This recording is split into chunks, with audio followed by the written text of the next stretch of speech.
பிரேமம்மா அடியனுக்கு உத்தரவு வழங்கலாம். நமச்சிவாய. சிவாய நம. திருச்சிற்றம்பலம்.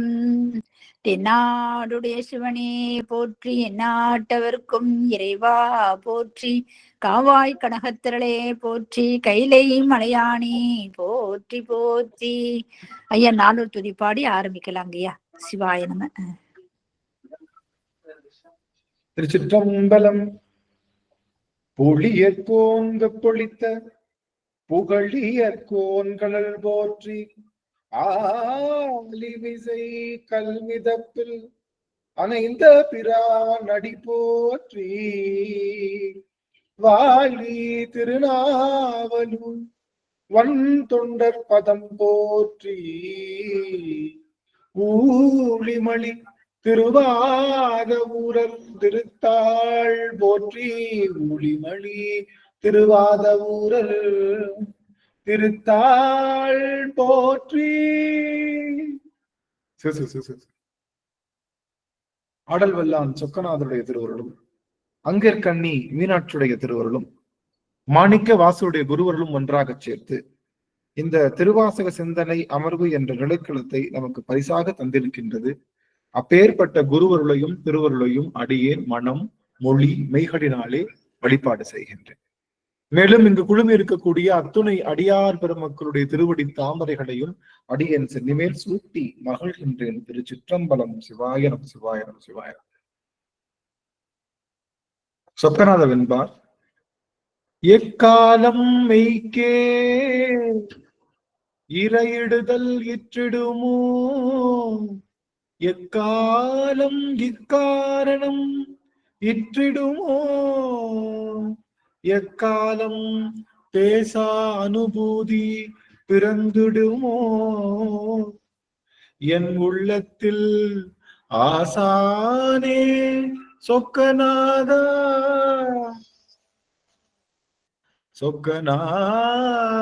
சொக்கநாத.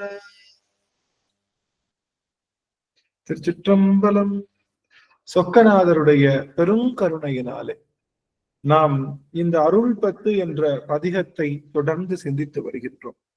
அந்த வகையிலே இன்றைய தினம் நாம் சிந்திக்க இருக்கக்கூடிய பாடல் என்பது 6வது பாடல். இந்த அருள் பத்து என்ற பதிகம் நமக்கு தருகின்ற பெரும் செய்தி என்ன அப்படின்னு பார்த்தோம்னா, அது மகாமாய சுத்தி என்ற பெரிய ஒரு பொறுப்பை நம்மிடம் தந்திருக்கின்றோம். மகாமாய சுத்தி என்றால் இந்த உலகத்தில் ஏற்படுகின்ற மாயைகளை நீக்கி தருகின்ற ஆற்றலை தருவது இந்த மகாமாய சுத்தி என்று சொல்லுகின்ற இந்த அருள் பத்து. இந்த அருள் பத்து அருளாளர்கள் கொடுத்த அந்த குறிப்பு மகாமாய சுத்தி, தன்னையே இறைவனுக்கு வழங்க இறைவனை அழைத்தல், இறைவனுக்கு தன்னையே வழங்குமாறு இறைவனை அழைத்தல். அதெந்துவே என்றருளாய் என்றால், அது பெருமானே எனக்கு ஒரு நல்ல ஒரு குறிப்பு தான், நான் உன்னிடத்தில் வருவதற்கு எனக்கு நல்ல குறிப்பை கொடு என்று பெருமானிடம் நாம் கேட்கும் வகையிலே அமைவதுதான் இந்த அருள் பத்து. இந்த அருள் பத்துல முக்கியமான விஷயம், அருள் கிடைக்கணும் அப்படின்னா மருள் நீங்கணும். மருள் நீங்கினால் ஒழிய அருள் கிடைப்பதில்லை. அருள் எப்பொழுதுமே கிடைத்து கொண்டுதான் இருக்கு. அருள் இன்னைக்கு மருள் நீங்கினதுக்கு அப்புறம் அருள் எப்பொழுதும் கிடைத்து, மருள் நீங்கியதுக்கு அப்புறம் அருள் அதை ஃபில் பண்றதுக்கு இடம் கிடைக்கும், வேற ஒண்ணும் கிடையாது. நீங்க பாத்தீங்கன்னா ஒரு வைரத்திற்கு ஒளி எப்பொழுதுமே இருக்கும். ஆனா அது ஒரு சேற்றுல விழுந்துருச்சுன்னு வச்சுக்கோங்க, வைரம் சேற்றுல விழுந்துருச்சுன்னா, சேற்றை சுத்திருச்சுன்னா ஒளி எப்பவுமே, அந்த சேற்றை நம்ம நீக்கிட்டோம் அப்படின்னா அதனுடைய ஒளி தன்னால வரும். அது போல இறைவனுடைய அருள் எப்பொழுதுமே இருக்கு, எப்பொழுதுமே இருக்கு. சூரியன் எப்பெல்லாம் இருக்கு? சூரியன் எப்ப இருக்கு? சூரியன் எப்பவுமே இருக்குங்க. காலையில இருந்து சொல்லுங்க, நைட் வரைக்கும் இருக்குங்க ஐயா. எப்பொழுதுமே சூரிய ஒளி இருந்துகிட்டே தாங்க இருக்கு, எல்லா நேரத்திலயுமே இருக்குங்க. ஆனா நமக்கு கண்ணுக்கு தெரியறது இல்ல, அவ்வளவுதான். ஆமா, அருமை அருமை. சூரிய ஒளி நம்ம எல்லாம் நினைச்சிட்டு இருக்கோம் காலைல 6 இருந்து சாயங்காலம் 6 மணி வரைக்கும் தான் இருக்கு. அதுக்கப்புறம் சூரியன் மறைஞ்சிருச்சு. சூரியன் மறையல, பூமி தான் திரும்பிக்கிச்சு. பூமி தான் திரும்பிக்கிச்சு. நம்ம பூமி இந்த பக்கம் திரும்பினோம்னா இந்த பக்கம் இருளாவும், இந்த பக்கம் வெளிச்சமாகும். சூரிய ஒளி எப்பவுமே இருக்கு, பூமி தான் திரும்பிக்கிச்சே தவிர சூரியன் என்றும் மறைவதில்லை, உதிப்பதில்லை. நல்லா தெரிஞ்சுக்கிச்சு. அது போல இறைவனுடைய அருள் என்பது எப்பொழுதுமே நமக்கு இருந்துகிட்டு இருக்கு. நாம தான் திரும்பி நிக்கிறோம். நம்மளை இப்படி திருப்புறதுக்கு பேருதான் மகாமாய சுத்தி. அந்த பக்கம் திரும்பி நின்னோம் இல்லையா, அந்த பக்கம் திரும்பி நின்று நாம இங்க நாம இங்க திரும்பி நிற்கின்ற அந்த நம்மளை திருப்புற அந்த நிலைக்கு பேர் தான் என்ன? மகாமாய. நாம எல்லாம் உலகவியலை சுற்றியே ஓடிக்கொண்டிருக்கின்றோம். உலகவியல்ல இருந்து எங்க திரும்பணும்? சிவபெருமானை நோக்கி நாம் திரும்ப வேண்டும் என்பதுதான் இங்க நமக்கு மகாமாய சுத்தியாக செயல்படுகிறது. அன்னை பராசக்தி அம்மா சந்திராம்மா சொல்ல வர அன்னை பராசக்தி மகா மாயையினுடைய வடிவமாக திகழ்கிறது. நாமளும் மகா மாயெல்லாம் சுழன்றுட்டு இருக்கோம், உழண்டுட்டு இருக்கோம். நாம மாயையிலிருந்து மீண்டும் பெருமானை அடைவதற்கு நாம முயற்சி செய்வதே கிடையாது. ஆனா முழுவதுமா நம்ம என்ன நினைக்கிறோம்? இந்த உலகவியல் தான் நமக்கு பெரிய விஷயம் அப்படின்னு நினைக்கிறோம். சுசிலா அம்மா தான் சொல்ல வராங்களா? அம்மா சரி. அப்ப இந்த மகா மாயிலிருந்து நாம நீங்கணும் அப்படின்னா நாம என்ன பண்ணணும் அப்படிங்கிறத சிவபெருமான் பல திருவிளையாடல்கள் மூலமாக நமக்கு தருகின்றார். எத்தனை பேர் திருவிளையாடல் படம் பார்த்திருக்கீங்க? ரைட்டு. நம்ம பழைய திருவிளையாடல் படம், நம்ம சிவாஜி கணேசன் நடிச்சது அந்த திருவிளையாடல் படம் பார்த்திருக்கீங்களா? ரைட்டு. சரி, எத்தனை பேர்? எல்லாம் நிறைய பேர் கை தூக்குறாங்க. எல்லாமே பார்த்திருக்காங்க. அதுல ஒரு காட்சி வரும். தக்ஷன் யாகத்திற்கு அன்னை பராசக்தி செல்வது போல ஒரு காட்சி. நீங்க பார்த்திருக்கீங்களா? ஒரு முக்கியமான செய்தி. இப்ப நான் பேச போறது கொஞ்சம் முக்கியமான செய்தி. தக்ஷன் யாகத்திற்கு அன்னை பராசக்தி செல்வது போல ஒரு காட்சி அமைப்பு தோன்றுகின்றது. என்ன அப்ப நமக்கு எல்லாம் தெரியும். இவ அவள் பாகம் தரம் இருப்பார் தக்ஷன். அதுக்கப்புறம் என்ன பண்ணுவார்? அவர் கூட இந்த அம்மா அவர் நடத்துற யாகத்துக்கு நான் போய் அவருக்கு புத்திமதி சொல்றேன்னு சொல்லி போகும். அந்த அம்மாவை ரொம்ப இது பண்ணுவாரு. அவங்க அப்பா ரொம்ப அசிங்கமா பேசுவாரு. அதுக்கப்புறம் அந்த அம்மா யாகம் யாக வேள்வி என்ன பண்ணணும், அப்படியே ஒன்றுமில்லாமல் போகட்டும்னு சொல்லி சபித்து விட்டு அந்த யாக குண்டத்திலேயே அவ குதிக்கிறதா இதுதான். ஆனா நம்ம படத்துல என்ன காட்டுவாங்க? சிவாஜி கணேசன் வயிற்றுல இருந்து நெருப்பு அப்படியே அது எரிக்கிற மாதிரி காட்டுவாங்க. இல்ல, அப்படி கிடையாது. ஆக்சுவலி ஒரிஜினலா பார்த்தா அந்த அம்மா எரிஞ்சிருவாங்க. அம்மா அன்னை பராசக்தி தாக்ஷாயணி என்ன பண்ணிடுவா? எரிஞ்சிருவா. அவ பஸ்பமா தான் போறான். ஆனா அது எந்த நெருப்பு அப்படின்னா அது யாக வேள்வியிலேயே விழுந்துருவான். யாரு? தக்ஷன் வளர்த்த யாக வேள்வியிலேயே விழுந்து. இந்த புராணம் என்ன சொல்லி தருது? கொஞ்சம் யோசிக்கலாமா? இந்த புராணத்தின் வாயிலாக நமக்கு என்ன, நம்ம திருவிழா படத்துல என்ன நமக்கு என்ன சொல்லி தருவாங்கன்னா, கணவனுக்கு கட்டுப்பட்டவள் தான் மனைவி, அதனால கணவன் சொல்வதை மனைவி கேட்கணும் அப்படிங்கிற மாதிரி ஒரு கன்க்ளூஷன்ல முடிச்சிருப்பாங்கல்ல. நமக்கு வேற கன்க்ளூஷன் இருக்கு. நமக்கு வேறதான் பாக்குறோம். என்னவா இருக்கும்? என்ன அதுக்கான காரணமா இருக்கும்? அடியார்கள் திருவைந்தெழுத்தை உச்சரிங்க, வந்துடுறேன். அடியான் நிமிஷம்.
நமச்சிவாய் நமச்சிவாய் சிவசிவ சிவசிவ.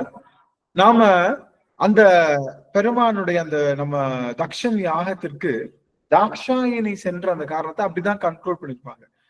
என்ன குருநாதர் சொல்றாரு அப்படின்னு பார்த்தோம்னா, எல்லாம் முக்கியமான செய்தி. இந்த அன்னை பராசக்தியும் நாமளும் வேற வேற இல்லை. பெருமான் நமக்குள்ளேயும் பாதியாக இருக்கின்றான், நமக்குள்ளேயும் அவன் முழு பாதியாக நின்று அருள் செய்கின்றான். அதனால அன்னை பராசக்தியும் நாமளும் வேற வேற இல்லை. இங்க என்ன சொல்றாங்க அப்படின்னா, அன்னை பராசக்தியானவள் சிவத்தை விடுத்து என்ன பண்ணணும்னு நினைக்கிறா, பூலோகத்தில் தக்ஷனுக்கு மகளாக பிறக்கணும்னு ஒரு ஆசைப்படுறா. இல்ல ஆசைப்படுற மகன் வந்து தக்ஷன் என்ன பண்றான், எனக்கு எப்படியாவது அன்னை பராசக்தி என்ன கிடைச்சிடணும், அன்னை பராசக்தி வந்து எனக்கு வந்து மகளாக கிடைக்கணும் தவம் செய்யறான். தவம் செஞ்சதுக்கு அப்புறம் மகளா கிடைச்சதுக்கு அப்புறம் என்ன ஆயிடுச்சு, எப்பயுமே நம்ம என்ன பண்றோம், ஒரு பொருள் கிடைக்கணும்னா பல தவம் பண்ணுவோம், வந்துருச்சுன்னு என்ன பண்ணிடுவோம், ஒரு பொருள் கிடைக்கணும்னா தவம் அதை வந்து அசால்ட்டா நினைக்க ஆரம்பிச்சிருவோம்ல. அது வந்து பெருசா நினைக்க மாட்டோம், கிடைக்காத வரைக்கும் அப்படியே உருளுவோம், அப்படியே கிடைச்சா நல்லா இருக்குமோ. அது எளிமையா கிடைச்சிருச்சு அப்படின்னா அது நமக்கு என்ன ஆகாது, அதை பத்தின ஒரு பெரிய ஒரு மதிப்பு இருக்கு. அதனால அன்னை பராசக்தி வர அது போலதான் நம்மளுடைய பக்தியும். நாமளும் அப்படிதான், உனக்கு கிடைக்கணும்னு சாமி கிட்ட வேண்டிக்குவோம், கிடைச்சிருச்சுன்னு வச்சுக்கோங்க. அதுதான் சொல்லியிருக்கேன், ஞாபகம் இருக்கா இல்லையா? ஒருத்தன் வந்து பனை மரத்துல ஏறி இருக்கான், இது தென்னை மரத்துல ஏறி தென்னை தேங்காய் பறிக்கிறதுக்காக. தேங்காவை பறிச்சுட்டு பாக்குறான், கீழே இறங்க தெரியல, இறங்க முடியல. என்ன பண்றது, யாருமே இல்லை அங்க, உதவிக்கு யாருமே இல்லை. கடவுள்கிட்ட வேண்டாம், எப்படியாச்சும் நான் கீழே இறங்கிட்டேன்னா 1000 பேருக்கு அன்னதானம் போடுறேன் அப்படின்னு வேண்டிட்டான். வேணும்னே கொஞ்சம் ஒரு 10 அடி இறங்கிட்டான். 10 அடி இறங்கிட்டோன்னே, ஆக நம்மளாலதான் இறங்க முடியுது, ஐயோ 1000 பேருன்னு சொல்லிட்டோமே, சாமிகிட்ட 500 பேர், சாமி ஒரு 500 பேருக்கு அன்னதானம் போடுறேன், என்னை கொஞ்சம் மிச்சம் கொஞ்சம் இறக்கி விட்டுறியா அப்படின்னு. இன்னும் கொஞ்சம் இறங்குறான் அந்த கான்பிடென்ட்ல. பார்த்தா நம்மளாலதான் இறங்க முடியுது, நம்ம ஏன் தேவையில்லாம 500 பேருக்கு வந்து நம்ம அன்னதானம் போடுறோம், ஒரு 250 அப்படியே சொல்லி கடைசியில இறங்குறப்ப நினைக்கிறான், இல்ல நம்மதான் இறங்கிட்டான், இதுக்கப்புறம் இறங்காத வரைக்கும் கடவுளே காப்பாத்து, எனக்கு நீ என்னை இறக்கி விட்டா உனக்கு அது தரேன் இது தரேன் அப்படின்னு சொல்லி கடைசியில இறங்கினதுக்கு அப்புறம் சரி நம்ம வேலைக்காரனை மட்டும் கூப்பிட்டு சாப்பாடு போட்டுக்குவோம், அவனுக்கு வேலையும் கொடுத்த மாதிரி ஆயிப்போச்சு, நமக்கு இது பண்ண மாதிரி ஆயிப்போச்சுன்ற மாதிரி நினைச்சான். அது மாதிரி ஒரு விஷயம் கிடைக்கிறதுக்கு முன்னாடி கடுமையா சாமி கிட்ட வேண்டிக்கிறதும், சாமியும் உனக்கு அதை பண்றேன் இதை பண்றேன், அது கிடைச்சதுக்கு அப்புறம் சாமியவே மறந்து போறதும், அதுதான் நம்முடைய இயல்பா இருக்கு. அதனால தக்ஷனும் அந்த மாதிரிதான் என்ன பண்ணா, அன்னை பராசக்தி தனக்கே உரியவளாக வரணும்னு அவன் வந்து வேண்டுனா. ஆனா அன்னை பராசக்தினால வந்ததுக்கு அப்புறம் அவன் வந்து என்னமோ ஆணவத்துல இவ வந்து வந்தனால இவனுக்கு பெருமை அப்படிங்கிற மாதிரி நினைச்சிட்டான். அப்ப என்ன பண்றான், அன்னை பராசக்தி அங்க வளர்றா, எந்த ஆசையில போனாலும் அதே ஆசையை வெறுக்கிறான். தாக்ஷாயணின்ற பேரையே சாமி வெறுக்கிறான், அன்னை தாக்ஷாயணி. ஏன்னா தக்ஷனுடைய மகள் நான்கிறதே மறக்கணும், ஏன்னா அவன் அப்பேற்பட்ட சிவனையே மறக்கின்ற ஒரு பெரிய கருணை செய்திருக்கான், பெரிய ஒரு தவறு செய்திருக்கான்னு சொல்லிட்டு அவனை மறந்து அவனுக்காக பண்றா. அதனால திரும்ப வந்து சுவாமியை விடுத்து எங்க போறா அப்படின்னா, அன்னை பராசக்தி தக்ஷனுடைய இல்லத்திற்கு போறா, அழிந்து போறாள், அப்படி தன்னைத்தானே அழித்துக்கிறான். நாமளும் அப்படிதான் சிவபெருமானிடமிருந்து விடுத்து இந்த உலக மாயை, தக்ஷன் என்பவன் மாயை, இங்க அன்னை பராசக்தி என்பவன் நம்முடைய நாம் தான். நாம சிவனை மறந்து சிவனுக்கு எதிராக இருக்கின்ற இருளில் என்ற மாயையை பற்றுகின்றோம். அங்க போனா என்ன நடக்குது, நமக்கு அவமானமோ, எதெல்லாம் நமக்கு சந்தோஷம் நினைச்சோமோ அதெல்லாம் வந்து நமக்கு அவமானமாகவும் துக்கமாகவும் துன்பமாகவும் நிகழ்கின்றோம். அதுக்கப்புறம் என்ன பண்றோம், நம்முடைய உடலை நாம் நீக்கின்றோம் அப்படிங்கிற அந்த செய்தியத்தான். அப்போ என்ன சொல்றாங்க அப்படின்னா,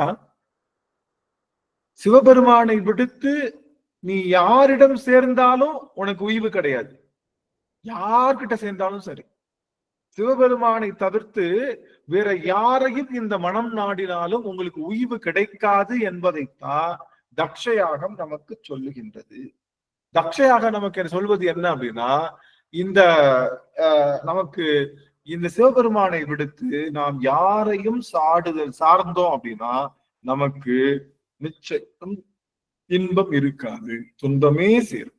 சில சமயம் நம்ம என்ன நினைப்போம், நல்வினைக்காக வரலாம்னு நினைப்போம். நல்வினைக்காக வந்தாலும் தீவினைக்காக வந்தாலும் பிறப்பு தான் இல்ல. அதனால நீங்க தக்ஷனை திருத்துறதுக்காக தான் அன்னை பராசக்தி போனா அப்படின்னு நினைக்கிறோம். ஆனா அதுவும் தவறுதான். யாரை திருத்தி என்ன பண்ண போறோம், பெருமானுடைய திருவடியில இருந்தா போதும் அப்படிங்கிற நினைப்பு தான் முழு முக்தியை தருகின்ற ஆற்றல். நாம ஏதோ நல்லது செய்ய போறதுருக்கோம், நாம என்னமோ பண்ண வந்திருக்கோம் அப்படிலாம் இல்லை. நாம பெருமானுடைய திருவடி கிடைச்சா அதைத்தான் கெட்டியமா பிடிச்சுக்கணுமே தவிர மித்த எந்த பொருளையும் பற்ற தேவையில்லை என்பதைத்தான் தக்ஷனுடைய யாகம் தாக்ஷாயினி என்ற அந்த அந்த இது.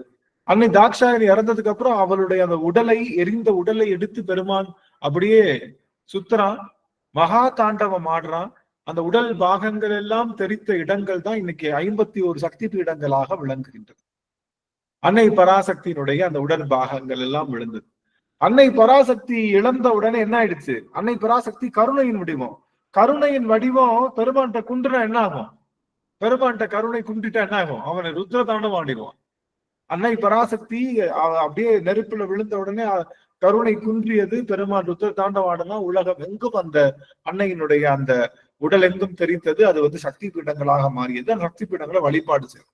நம்ம என்ன புரிஞ்சுக்கணும் தக்ஷனுடைய யாகத்துல அப்படின்னா, சிவபெருமானை விடுத்து நாம் யாரையும் சாடினாலும், யாராவனா இருக்கட்டுங்க, யாராவனா இருக்கட்டும், ஏங்க எங்க வீட்டுக்காரருங்க, ஏங்க எங்க வீட்டம்மாங்க, என் புள்ளங்க, இல்ல இது பெரிய ஆளா கூட இருக்கட்டும், இந்திரனா இருக்கட்டும், திருமாலா இருக்கட்டும், பிரம்மனா, யாரை சாடினாலும், சிவத்தை தவிர யாரை சாடினாலும் சார்ந்தாலும் சார்ந்தவருக்கு துன்பமே.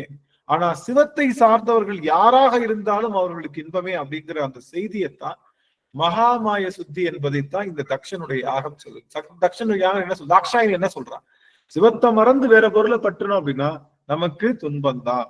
ஆக வேற பொருளை விடுத்து சிவத்தை மீண்டும் அடைவதுதான் நம்முடைய முக்கியமான வேலை என்பதை நம்முடைய அன்னை பராசக்தி தாக்ஷாயணி என்ற படலத்தின் மூலமாக நமக்கு செய்து காட்டுகின்றோம். புரியுதுங்களா? புரியுதுங்களா? போன வட்டம் காமாட்சி, காஞ்சியில காமாட்சி தழுவியதும் அதுதான். காமாட்சி தழுவியது சிவத்தை. அடியன் ஒவ்வொரு நாளும் காலையில, இது இந்த குறிப்பு எல்லாருக்கும் திரும்பவும் சொல்லிக்கிறேன், ஒவ்வொரு நாளும் காலையில் 4:30க்கு நாங்க எல்லாரும் பிரம்ம முகூர்த்தத்துல விளக்கு ஏற்றி சிவபெருமான இந்த மாதமும் அடுத்த மாதமும் நாங்க இது சிவபூசை பண்ணணும்னு ஒரு முடிவு செய்து அதை செய்துகிட்டு இருக்கோம். அது காலையில எழுந்த உடனே அதை நம்ம விளக்கு ஏற்றி விட்டு, அன்னை பராசக்தி எப்படி பெருமானை ஆறத் தழுவினாலோ அது போல எந்தவித நினைப்பும், உலக நினைப்பும் இல்லாம இறைவனுடைய திருநாமத்தை சொல்லுகின்ற ஆற்றலைத்தான் நம்ம அதை தாரக மந்திரமாக அதை செய்து வருகின்றோம். ஆனா ஒரு நாள் கூட அடியனுக்கு அது வாய்க்கல. நமச்சிவாய மந்திரம் சொல்றப்ப பூரா என்ன ஆகும்? வேற எங்கேயோ கொக்கி போட்டுரும். சும்மா அது முடிச்சதுக்கு அப்புறம் கூட நமக்கு நல்லா ஆகும். நான் சொல்லுவேன், சாமி நமச்சிவாய மந்திரம் சொல்ல போறப்போ நம்ம சொல்லுவாங்கல்ல, இந்த மருந்தை குடிக்கிறப்ப குரங்க நினைக்காதுன்னு சொன்னா குரங்குதான் ஞாபகத்துல வரும்ன்ற மாதிரி, கடவுளே இந்த உலக நினைப்பு நினைக்க கூடாது சாமி, உன்னுடைய திருநாமத்தை அன்னை பராசக்தி எப்படி உருகி ஓதினாலோ அது போல ஓதணும் சாமின்னு சொல்லி தலையில கை வச்சு நமச்சிவாய் சொல்றப்பதான், 3வது நமச்சிவாய் சொல்றப்பதான் உலகத்துல ஒரு கொக்கி, அது நடந்துருச்சா, அது வந்துருச்சா, ஐயா அதை கேளு, இதை கேளு. நான் சொல்லுவேன், மனமே அமைதியா இருக்கு, மனமே கொஞ்சம் அமைதியா இருக்கு, எங்க அம்மா மாதிரி நான் கும்பலான்னு நினைக்கிறேன், என்னை ஏன் இப்படி பண்ற அப்படின்னு சொல்றப்போ அது மாதிரி அது இது வரைக்கும் அப்படி நடக்கல. அடியன் காலையில தொழுற முதல் நாள் 2 நாள் நடந்தது. அதுக்கப்புறம் எல்லாம் நம்ம வழிபாடு செய்யும் போது அந்த நமச்சிவாய மந்திரம் சொல்லும் போது நம்மளுடைய திருவைந்தெழுத்தை உச்சரிக்கும் போது கொக்கி இந்த பக்கம் தான் போடும். இன்னும் அந்த பக்கம் வரல. சரி, அது அடியார்களுக்கு எல்லாம் வருதா அப்படிங்கிறது எனக்கு. ஆனா அடியார்கள் பார்க்கும்போது சந்தோஷமா இருக்கு. நிறைய அடியார்கள் திருவிளக்கை ஏற்றி வழிபாடு செய்யறாங்க. நல்லா பாக்குறேன். எனக்கு நிறைய சந்தோஷமா இருந்தது அடியார்கள் எல்லாம் அதை செய்யும் போது. ராஜேஸ்வரி அம்மா எப்பொழுதுமே அந்த அந்த இது வச்சிருப்பாங்க, அந்த அதுக்கும் புல் வச்சிருப்பாங்க. எனக்கு பார்க்க அவ்வளவு மகிழ்ச்சியா இருக்கும். இன்னைக்கு யாரோ ஒரு அடியார் லிங்க திருமேனி மாதிரியே ஒரு திருவிளக்கு ஏற்றிருக்காங்க. லிங்கம் மாதிரி சிறப்பா இருந்ததுங்க ஐயா. இன்னைக்கு அந்த தீபம் ரொம்ப சிறப்பா இருந்தது. அப்படியே தீபம் அந்த சிவலிங்க திருமேனில இருந்து அப்படியே அந்த கோமுகத்துல இருந்து அப்படியே தீபம் எறிகிற மாதிரி இருந்தது. இந்த கிரியேட்டிவிட்டி ரொம்ப நல்லா இருந்தது. எனக்கு ரொம்ப மகிழ்ச்சியா இருந்தது. இது மாதிரி ஒவ்வொரு அடியார்களுடைய திருவிளக்கையும் அடியன் பார்த்து மகிழ்வேன். அதுக்கப்புறம் நம்ம திருமுறை படிப்போம், பெருமான்ட்ட சில விண்ணப்பங்கள் வைப்போம், உலக நன்மைக்காக சில விண்ணப்பங்கள்லாம் வைப்போம், அதெல்லாம் பண்றோம். ஆனா அன்னை பராசக்தி செய்த தவத்தினுடைய பயனாக ஒரு 5 நமச்சிவாயம், ஒரு 5 திருவைந்தெழுத்து, 10 திருவைந்தெழுத்து சொல்றதுக்குள்ளேயே உலகத்தை கொக்கி போடுது. இது நம்ம என்னைக்கு நம்ம இதை சரி பண்ணிக்கிறதுன்னு தெரியல. பெருமான திரு குருநாதர் குருவர்களால ஒரு நாளாவது அந்த ஒரு நல்ல நினைப்பை கொடுக்கணும்னு நான் வேண்டிக்கிறேன். சரி, அப்போ இந்த உலக நினைப்பு பற்றுகளை இருந்து நீங்கி இந்த உலக நினைப்பு பற்றுகளை நீங்கி இறைவனை மட்டுமே சாருகின்றதுதான் மகாமாய சுத்தி. அதைத்தான் தாக்ஷாயணி செய்து காமிச்சா. அதைத்தான் நம்மளுடைய அன்னை பராசக்தி காஞ்சியிலே செய்து காண்பிச்சா. அதைத்தான் நமக்கு எல்லா இடங்கள்ல இருந்தும் நமக்கு செய்யறாங்க. ஆக அந்த உயர்வு நிலைக்கு இந்த ஆன்மா வரணுங்கிறதான் இந்த ஆகமமா இருக்கட்டும், வேதமா இருக்கட்டும், எல்லாமே சொல்லியிருக்கு. இது நிறைந்த சபை. நான் இந்த செய்தியை போன வாரம் சொன்னேன். இருந்தாலும் இந்த வாரமும் அது சொல்றதுக்கு எனக்கு ஒரு கடமை உண்டு. என்னன்னா, நாம இப்ப படிச்சுட்டு இருக்கிறது வந்து அருள் 10. நம்ம எப்ப திருவாசகத்தை முடிப்போம்? ஏதாவது ஒரு கெஸ். திருவாசகத்தை எப்ப முடிப்போம்?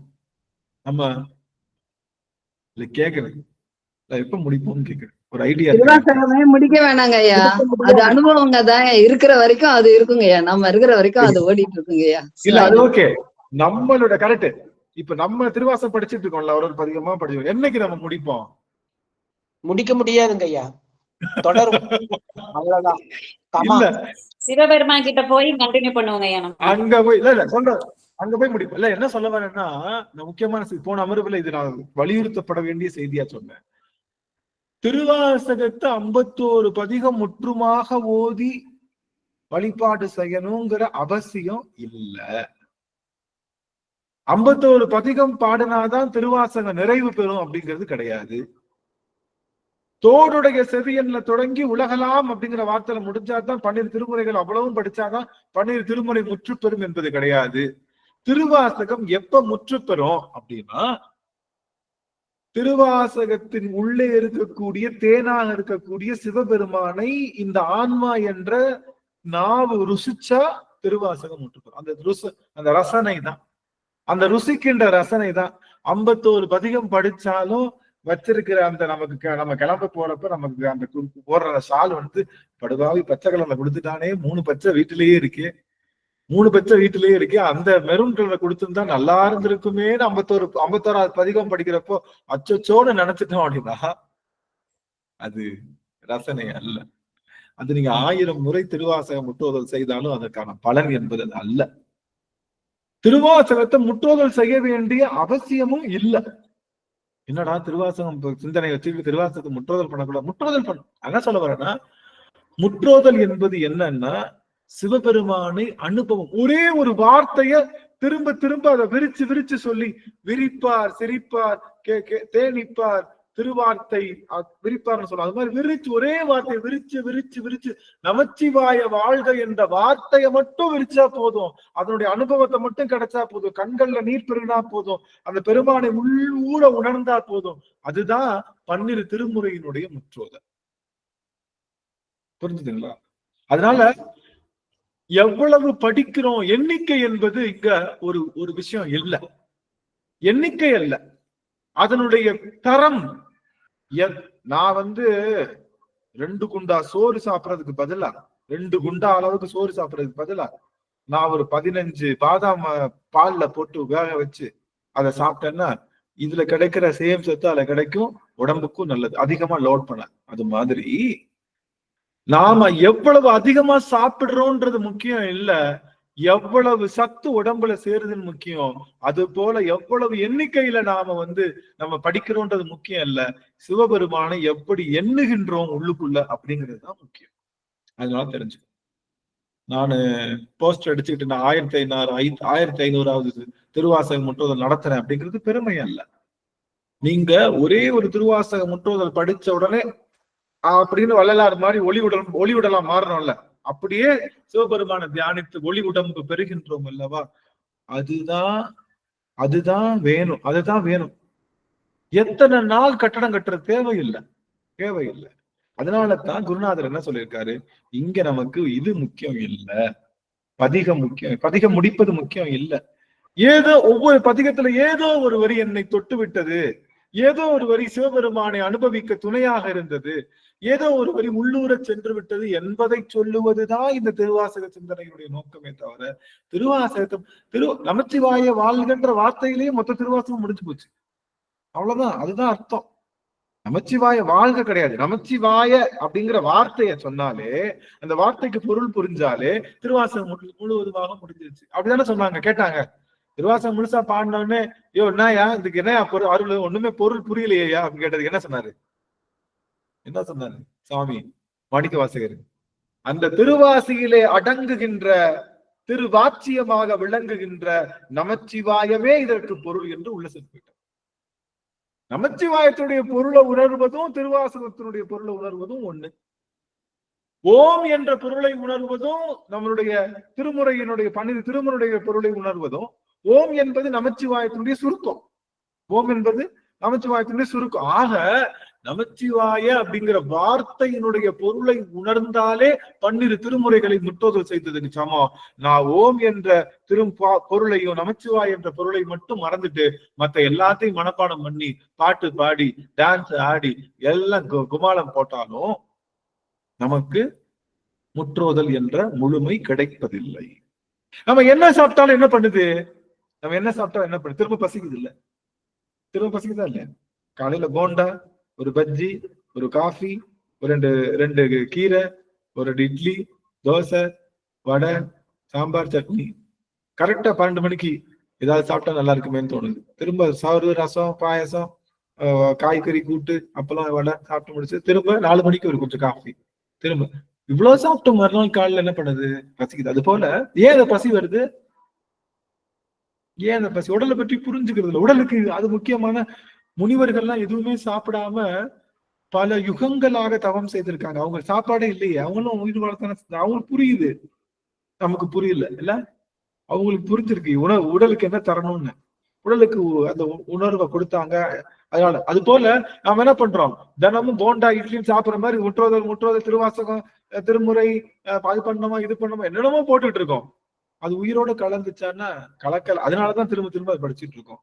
உணர்ந்தார்க்கு உணர்வறியான். உண்மையிலேயே நம்மளுடைய சிவபூசை என்னைக்கு நிறைவடையுதோ, சிவபூசை நிறைவடையணும். எப்படி? ஒரு செய்தி மட்டும் சொல்லிக்கிறேன், எல்லாரும் இது பண்ணிக்கலாம். எல்லாரும் முக்கியமான செய்தி, ஒரு செய்தி முக்கியமான செய்தி குருநானா குருவடிகள் பற்றி ஒரு முக்கியமான செய்தி என்னன்னா, நாம மாணிக்க வாசகர் தெரியும் இல்லையா? மாணிக்க வாசகர் வந்தாரு, திருப்புறந்துறையில வந்தாரு. இந்த ஆளு கூப்பிட்டு சும்மா போறவரை இவர் கூப்பிட்ட தடுத்து ஆட்கொண்டு 6 வகை தீட்சையும் கொடுத்தாரு. கொடுத்துட்டு டஸ்ன்னு மறந்துட்டாரு இல்ல? மறந்து தெரியும் இல்ல? அவர் போயிட்டாப்பி, அடியார்களை கூப்பிட்டுக்கிட்டு போயிட்டாப்பி. போனாரா இல்லையா? அடியார்களை கூப்பிட்டுக்கிட்டு போயிட்டாப்பி. அப்படி போயிட்ட உடனே சிவபெருமான காணவே இல்லைன்னு கதறாரு. யாரு கதறா? கதறாரு. சிவபெருமான காணவே இல்லையே அப்படின்னு கதறாரு. ஏன்? இதுக்கு முன்னாடி சிவபெருமான பார்க்காதவர் என்ன பண்ணிட்டு இருந்தாரு? பொழுதொரு காலம் பூசனை செய்து 6 கால பூசனை செய்வாராம். 6 கால பூசனை சிவபூசை பண்ணுவாராம். யாரு? நம்மளுடைய மாணிக்க வாசகர். 6 காலம்னா காலையில, மத்தியானம், சாயரட்ச, அதுக்கப்புறம் 3 வேலையாச்சா? இதே மாதிரி இரவுல ஒரு 3 வேலை, இரவுல 3 வேலை பண்ணி உச்சிக்கால பூஜை அப்ப முடியும். அப்ப 6 கால பூஜையை செய்வாங்க. 6 காலம் செஞ்சிருக்கணும். என்ன பண்ணிட்டு இருக்கணும்? சிவபெருமான் டஸ்ன்னு மறைஞ்சவன் என்ன பண்ணிருக்கணும்? குடுகுன்னு ஓடி போய் சிவலிங்க திருமேனி வச்சிருந்தமே பெட்டிக்குள்ளனை எடுத்து டிங்குன்னு மணி ஆட்டி சாமிக்கு 4-5 பூசனை செஞ்சு அப்படியே பூஜிச்சுட்டு இருக்கலாம்ல? பூஜனை செஞ்சிருக்கலாமா? செஞ்சா மனசு அடங்கி இருக்கும்ல? ஏன் இவர் கதறாரு? விட்டுட்டோம் ஏன் கதறாரு? நல்லா நினைச்சுக்கோங்க. நீங்க சிவபூசனை செய்துட்டு இருப்பீங்கல்ல, அது படிநிலை தான். அதெல்லாம் தாண்டி சிவரூபம், சிவ தரிசனம், சிவ யோகம், சிவ போகம்னு உங்க ஆன்மா பயணிச்சிருச்சுன்னா திரும்ப எங்க போகாது? சிவபூசைக்குள்ள போகாது, எடுபடாது. இங்க நல்லா கவனிங்க. திருப்பதி லட்டை சாப்பிட்டுட்டு நம்ம வீட்டம்மா செஞ்சு கொடுத்த லட்டை சாப்பிட்டா எப்படி இருக்கும் நினைச்சு பாருங்க. திருப்பதி லட்டை சாப்பிட்டுட்டு வீட்டம்மா யூடியூப்பை பார்த்து லட்டு செஞ்சு கொடுத்தா எப்படி இருக்கும்? அப்படியே பாப்போம் மேல எங்களையும். என்னைக்கே ஒரு நாள் நல்லா லட்டு சாப்பிடலாம்னு நினைச்சு இந்த அம்மா அப்படி. அது மாதிரி நம்மளுடைய ஆன்மா உயர்வு நிலை எது? சிவரூபம், சிவ தரிசனம், சிவ யோகம், சிவ போகம். சிவனை போகித்ததுக்கு அப்புறம் அவர்களுக்கு என்ன கிடையாது? வேடம் கிடையாது, பூசனை கிடையாது, வாழ்க்கை கிடையாது, எதுவுமே கிடையாது. நினைச்சு பாருங்களேன். சிவத்தை நீங்கள் போகித்து விட்டீர்கள் என்றால் என்ன கிடையாது? சிவ வேடம் இல்ல. திருநீர் தரிக்க தோணாது. கையில மலரும் பூவும் எடுத்து போட தோணாது. நமச்சிவாய மந்திரம் சொல்ல தோணாது. சாப்பிட தோணாதுங்க. தூங்க தோணாது. உண்டும் உடுத்தும் கிடந்தேனேன்றாரு. நீ போனதுக்காக முட்டிலேன் தலை கீரேன். நீ போனதுக்கு அப்புறம் என்ன பண்ணிட்டு இருக்கணும்? இந்த உலகத்துல சாதாரணமா இவ வேற அந்த அந்த பொண்ணை அங்க பார்த்தேன், இவனும் பார்த்தா, கிட்டத்தட்ட ஒரு 3 மாசம் பழகுனாங்க. அந்த பொண்ணை கல்யாணம் முடிச்சு கொடுத்துட்டாங்க. அந்த பொண்ணு வேறவன் கூட கல்யாணம் முடிச்ச உடனே தாங்கிக்க முடியலன்னு இவன் என்ன பண்றான், உயிரை நீத்துக்கிறான். நான் சொல்றது அந்த காலம், இந்த காலம்லாம் கிடையாது. காதலன் காதலிக்காக உயிர் நீத்ததெல்லாம் அந்த காலம். காதலன் காதலியும் உயிர் நீத்துக் கொள்வது. சாதாரண காதலன் காதலிக்கே உயிர் நீத்துக் கொள்கின்றாயே, உலகத்தின் காதலனாக விளங்குகின்ற சிவபெருமானே எனக்காக குருந்த மரத்தடியிலே வந்து இருந்து அறுவகை தீட்சைகள் தந்துட்டு நீ போனதுக்கு அப்புறம் இந்த உயிர் தாங்கி நிக்கின்றன. இதுல இருந்தே தெரியலையா நான் உன் மேல வச்சிருக்கிற அன்பு பொய்ன்னு? உண்மையான அன்பு இருந்தா என்ன பண்ணிருக்கணும்? நீ நில்லுன்னு சொன்னதுக்கு சொன்ன அடுத்த கடமை, உன்னை விட்டு என் மனம் பிரிஞ்சிருக்க கூடாதுன்னு சொல்லி என்னுடைய உயிர் வெளியே, இந்த கூட்டை விட்டு வெளியே போயிருந்திருக்கணுமா இல்லையா? உண்மையான அன்பு என்கிட்ட இல்லைன்றது யாரு? அழுது அழுது அடியடைந்த அன்பன் சொல்லுகின்றார். எப்பயுமே அழுது கண்ணீரால அழுது அழுது அடியடைந்த அன்பன் சொல்லுகின்றார், என்கிட்ட இருக்கக்கூடிய அன்பு பொய். ஏன் நீ போனதுக்கு அப்புறம் நான் என்ன பண்ணல? என்ன பண்ணல? சாகல, உயிரோடத்தான் இருக்கேன். அப்போ அது உண்மையான அன்பு. அப்போ என்ன சொல்லலாம், அப்போ இறைவன் விட்டு சென்றதுக்கு அப்புறம் என்ன பண்ண முடியல? திரும்ப போய் கோவிலுக்கு போய் பூசனை பண்ணி, சிவபூசை பண்ணி, லிங்க திருமணியை வச்சு வழிபாடு செய்து 6 காலமும் பூசனை செய்ய முடியாது. ஏன்னா இது வேற அளவுக்கு. கல்யாணத்துக்கு பேசிட்டாங்க, முக்கியமான விஷயம் ஈஸியா புரிஞ்சுக்கிறதுக்காக கல்யாணத்துக்கு பேசியாச்சு இல்ல, கல்யாணத்துக்கு பேசியாச்சு. இந்த அம்மா பூ வைக்கிறதுக்கு முன்னாடி அந்த போட்டோ கொடுப்பாங்க 2 பேருக்கும். ஹஸ்பண்ட் அந்த அந்த கல்யாணம் முடிக்கிறது, இந்த அம்மாவுக்கு ஒரு அந்த ஐயாவோட போட்டோவும் அந்த அம்மாவுக்கு இந்த அம்மாவோட போட்டோவும் கொடுத்த உடனே இவங்க போட்டோவை பார்த்து இந்த அம்மா கூட வாழ்ந்தா நல்லா இருக்குமே நினைச்சிட்டு இருக்கோம்.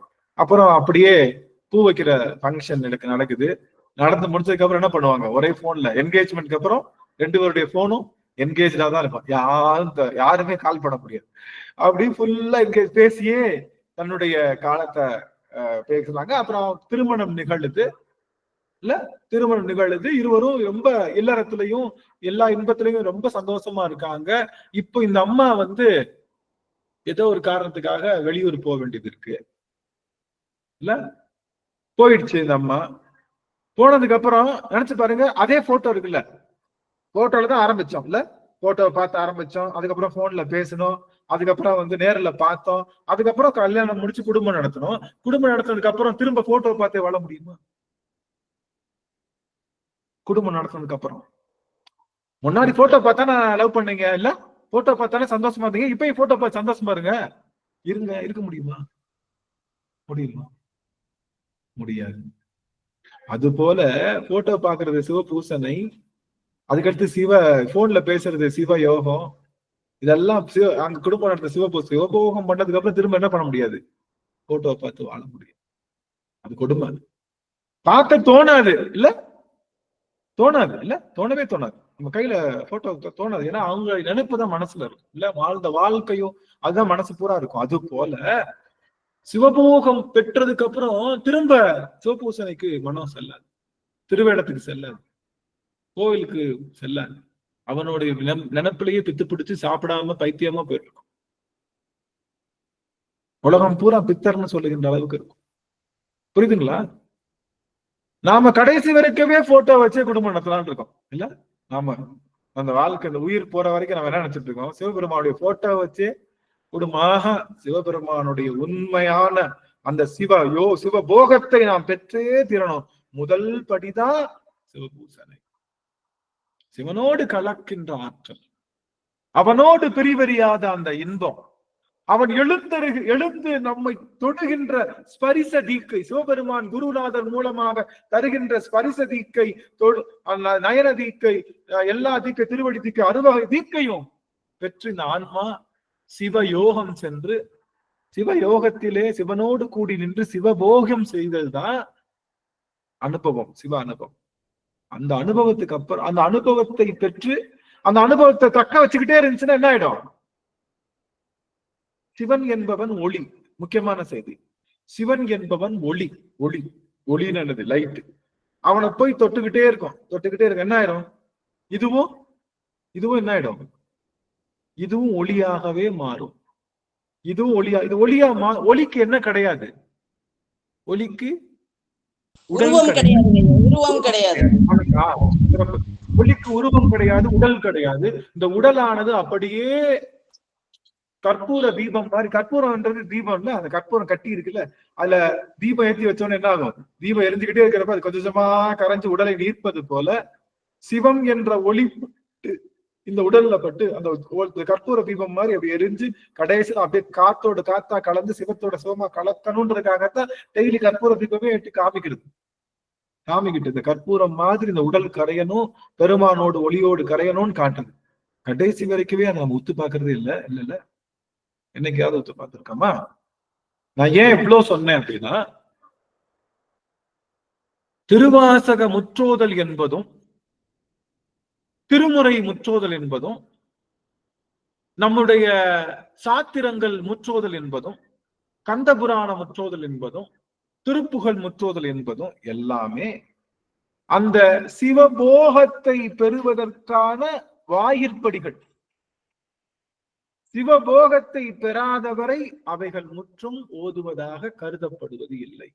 சிவபோகம் ஒரு வரி போதும், ஒரே ஒற்றை வரி போதும்.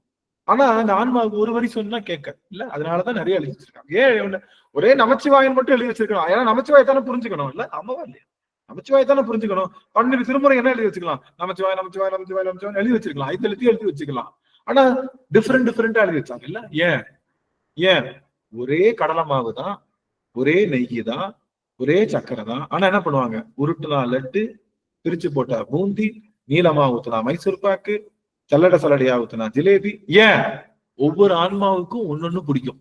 எல்லா ஆன்மாவுக்கும் ஒரே பக்குவம் இல்ல. ஒரே பக்குவமா இருந்தா ஒரு புக்கு தான் வேணும். இந்த ஆன்மாவுக்கு பல பக்குவம் உண்டு. சில பேருக்கு தாய்மானவர் பாடல் படிச்ச உடனே உடல் அப்படியே கரைஞ்சிடும். சில பேருக்கு திருநாவுக்கரசர் பாடல் படிச்ச உடனே கரைஞ்சிரும். சில பேருக்கு சேக்கிழாருடைய புராணம் கேட்டா கரைஞ்சிரும். அப்படி ஒவ்வொரு ஆன்மாவினுடைய டேஸ்டுக்கு ஏத்த மாதிரி 12 திருமுறையில பலவித டேஸ்டுகள் இருக்கு. அத சுவைக்கணும்ன்றதுதான் அடியன் சொல்ல வரேன். கடைசி வரைக்கும் சுவைக்காம விண்டோ ஷாப்பிங்கே பண்ணிட்டு இருக்கோம்ல நாம இல்ல. நடந்து போய் அந்த இருக்கு பாருல, அந்த கண்ணாடியில அந்த தேதி பாரு ஜிலேபி, வா நான் சாப்பிட்டா நல்லா இருக்குமே அப்படின்னு நடந்துகிட்டே இருக்கும். ஒரு நாளும் எடுத்து சுவைப்பது இல்லை. ஆக எங்க எண்ணிக்கையிலே முக்கியத்துவம் அல்ல, குவாலிட்டியில முக்கியம். ஆனா குவாலிட்டி எப்ப வரும்? நிறைய எண்ணிக்கை வந்தாதான் வரும். புரிஞ்சுதா? அதுக்காக நான் முற்றோதலுக்கு புறம்பானவன் அல்ல. புரியுதா? குவாலிட்டி எப்ப வரும்? நிறைய இப்ப நான் எனக்கு நிறைய நான் பண்ணா மட்டும்தான் குவாலிட்டி வரும். நிறைய பண்ணலன்னா குவாலிட்டி வராது இல்ல. முத நீங்க சமைச்சிருப்பீங்களா? ஞாபகம் இருக்கா? நீங்க முத என்ன சமைச்சீங்க ஞாபகம் இருக்கா? தாய்மார்கள் உங்களுக்கு ஞாபகம் இருக்கா? நான் சின்ன வயசுல முத நான் இந்த புளிக்குழம்பு தான் சார் வச்சேன். ஐயா நான் இந்த மாதிரி இது வச்சேங்க சுவாமி, நம்ம சாம்பார் தான் நான் முத வச்சேன். எனக்கு நல்லா ஞாபகம் இருக்கு, நான் சாம்பார் தான் சேர்த்து வச்சேன். ஏன்னா எனக்கு வேற பேர் எதுவும் தெரியாது. வச்சேன், வாய்க்கு விளங்கல வச்சா. எங்க அம்மா பண்ற சாம்பார் சாப்பிட்டுட்டு நான்லாம் இதெல்லாம் சாப்பிட்டேன்னா சுத்தம் அம்மா சாப்பாடெல்லாம் வாய்ப்பே கிடையாது. இன்னும் அது எல்லா குழந்தைகளுக்கும் உள்ள இல்லை. தாயோட உணவு என்பது அந்த குழந்தைங்களுக்கு அப்படி எல்லாத்தையும் ஞாபகம் இருக்கா? என்ன சாப்பாடு செஞ்சோன்னு ஞாபகம் இருக்கா? முத சமைச்சது அதான் நல்லா வந்துதான்னு கேட்டா சில பேருக்கு நல்லா வந்திருக்கலாம். 90% பேருக்கு என்ன ஆகாது, நல்லா வராது. அந்த குவாலிட்டி எப்போ வரும்? பல முறை நாம முயற்சி செய்வோம்ல. முதல் தடவை உப்பு அதிகமா போட்டுருவோம், புளி அதுக்கப்புறம் கம்மியா போட்டுருவோம், அப்புறம் காய்கறியை வேக வைக்க மாட்டோம், பருப்பு கம்மியா போட்டிருப்போம், பருப்பை கூட வைப்போம். இப்படியே போய்கிட்டே இருக்கும் இல்லையா? அப்ப ஒரு ஸ்டேஜுக்கு அப்புறம் என்ன ஆகும்? உங்க கை தன்னால பக்குவப்படுறதுக்கு அப்புறம் என்ன ஆகும்? நீங்க அப்ப எதுவும் கால்குலேட் நீங்க சில சமயம் உப்பு கூட போடுவீங்க, அதுவும் நல்லா இருக்கும். ஒரு சமயம் உப்பு கம்மியா போடும், அது வாழைக்காய் பொரியல் பண்ணாங்களாமா, குறைவாமா. அருமை. சில பேர் நீங்க நல்லா சமைச்சதுக்கு அப்புறம் எங்க அம்மா அளவெடுத்து போட்டு நான் சமைச்சு பார்த்ததே இல்லை. அவங்க எடுப்பாங்க, வள்ளி போடுவாங்க, ஒரு சில நாள் தண்ணியா வைப்பாங்க, ஒரு சில நாள் கெட்டியா வைப்பாங்க, ஒரு சில நாள் ஒரு காய் போடுவாங்க, ஒரு சில நாள் 10 காய் போடுவாங்க. ஆனாலும் அந்த குழம்புக்கு ஒவ்வொரு தரமும் ஒவ்வொரு சுவை வருங்க ஐயா. அதுல சுவையாவே இருக்கும். அந்த சுவையில இருந்து இறங்கவே இறங்க. புரியுதுங்களா? அப்ப இந்த குவாலிட்டி எப்ப வரும் அப்படின்னா, கிருஷ்ணவேணி அம்மா உப்பு வச்சிருக்காங்க. இப்போ குவாலிட்டி எப்ப வரும் அப்படின்னா, பல முறை பயிற்சி செய்யும் போது குவாலிட்டி தானே. அப்ப குவாலிட்டி வரணும்னு பயிற்சி செய்யணும். சில பேர் பாத்தீங்களா, சில பேர் சமைப்பாங்க ஒரே மாதிரி, என்னன்னா யார் என்ன செய்யுமா, உப்பு எனக்கு அதிகமாயி போச்சுமா அப்படின்னா நாளைக்கும் அதே அதே மிஸ்டேக் தான் இருக்கும். அதேதான், அவங்க மாற மாட்டாங்க. நம்ம வேணா மாறிக்கலாம். ஐயோ உப்பு இந்த அம்மா கூட தான் போடு, என்ன பண்ணிட்டு சாப்பிட்டு போடலான்னு சாப்பிட்டு அப்படி சில பேர். அப்ப அந்த மாதிரியான முற்றுதல் வேணும். நான் என்ன சொல்றேன், ஒவ்வொரு முறையும் நம்ம பயிற்சி செய்யும் போது ஒவ்வொரு இடத்தையும் சுவைக்கு கத்துக்கிட்டே இருக்கணும். ஒவ்வொரு முற்றுதல்லையும் ஒரு இடம் சாமி கொடுத்துக்கிட்டே இருக்கணும். அதை கற்றுக்கொண்டே இருக்கணும். அந்த சுவையை அனுபவிக்க என்ன ஆகும் அப்படின்னா, அப்படியே ஒரு இடத்துல உங்களுக்கு முழு சுவை தெரியும். நீங்க எங்க தொட்டாலும் அர்த்தம் புரியும். எங்க தொட்டாலும் உங்களுக்கு அர்த்தம் புரியும் அப்படிங்கிறது சர்க்கரை பொங்கல் மகிழ்ச்சி. ஆக அடியன் சொல்வது என்ன அப்படின்னா, நல்லா புரிஞ்சுக்கோங்க. நீங்க இதுக்கு முக்கியத்துவம் கொடுங்க, அந்த எண்ணிக்கைக்கு முக்கியத்துவம் கொடுங்க. ஆனா எண்ணிக்கைக்கு மட்டுமே முக்கியத்துவம் கொடுத்துடாதீங்கன்னு சொல்ல வரேன். அதை உணர்வதுதான். திருவாசக முற்றுதல் என்பது 51 பதிகம் அல்ல, 5 வரிகள். 5 வரிகள். ஈசனடி போற்றி, எந்தையடி போற்றி, தேசனடி போற்றி, சிவன் சேவடி போற்றி, நேயத்தை நின்று நிவலனடி போற்றி, மாய பிறப்பருக்கும் மணனடி போற்றி, சீரார் பெருந்துரையிடம் தேவனடி போற்றி, ஆறாத இன்பமருளும் மலை போற்றி. முடிஞ்சது கதை. சிந்தை மகிழ சிவபுராணம் தன்னை முந்தை வினை முழுதும் மோய உரைப்பன். யார் முந்தை வினை முழுதும் மோய உரைப்பன்னா அவருடைய முந்தை வினை போறதுக்கா? இல்ல, நம்மளுடைய முந்தை வினை போறதுக்காக சொல்ல வராதான் சிவபுராணத்தை. அப்போ ஒண்ணு செஞ்சாலும் அழுத்தம் திருத்தமா செய்யணுங்கிற எண்ணத்தை விதைச்சுக்காகத்தான் அடிக்கடி இவ்வளவு நேரம் பேசுறேன். வேற ஒண்ணு புரிஞ்சுதுங்களா? அந்த அனுபவம் சிவயோகம் பெறுவது, சிவயோகம் பெறுவது, சிவபோகம் பெறுவதுதான் நம்மளுடைய முக்கிய நோக்கமா இருக்கணும். சிவபூசனுடைய நோக்கம் சிவபோகம், சிவனோடு அழுந்தி பிறண்டு கடந்து கடப்பது. அதுக்காகத்தான் இல்லறம் நம்ம கொடுத்துருக்காங்க. இல்லறம் நம்ம பண்ணிருக்கோம்ல, நம்ம இல்லறம் பண்ணிருக்கனாலதான் நமக்கு தெரியும். போட்டோட நின்று போன நம்மளுடைய காதல் என்பது கணவனோடு இணைந்து மனைவியோடு இணைந்து இல்லறம் செய்வதில் கிடைக்கிற அந்த விஷயம் திரும்ப போட்டோவுக்கு வராதுன்றது போல சிவபூசனே நின்றது போட்டோ மாதிரி. சிவனோடு கலக்கிறோம்ல, சிவனோடு கலக்கணும்ன்றதுதான் இங்க சொல்லப்படும். அதுக்காகத்தான் இல்லறத்து மூலமாகத்தான் சொல்ல முடியும் சிவபெருமானை எப்படி கலக்கணும்னு சொல்லி. இரண்டரை கலக்கின்ற ஆற்றலை பெறுவதுதான் எல்லா திருமுறையினுடைய நோக்கம். திருவாசகம் மட்டுமல்ல, எல்லா திருமுறையின் நோக்கம். அதனால நாம என்னைக்கு முடிப்போம் இந்த திருவாசக சிந்தனை அப்படின்னா நமக்கே தெரியாது. தெரியல, பெருமான் மொத்தமா முடிக்கணும்னு அவசியம் இல்லை. என்னைக்கு வேணாலும் நமக்கு ஒளி உடல் சாமி கொடுக்கலாம். என்னைக்கு ஒரே ஒரு ஸ்பார்க், சரியான ஸ்பார்க் இந்த கற்பூரத்துல பத்திக்குச்சுன்னா என்ன ஆயிடும்? இந்த கற்பூரம் ஒளி உடல் பெற்று பெருமானோடு ஒளியோடு ஒளியாக கலந்து விடும். அந்த நிலையை பெறுவதற்குத்தான் நம்ம வந்துட்டு இருக்கோமே தவிர நாம உலகவியல் பொருளை பெறுவதற்கு அல்ல.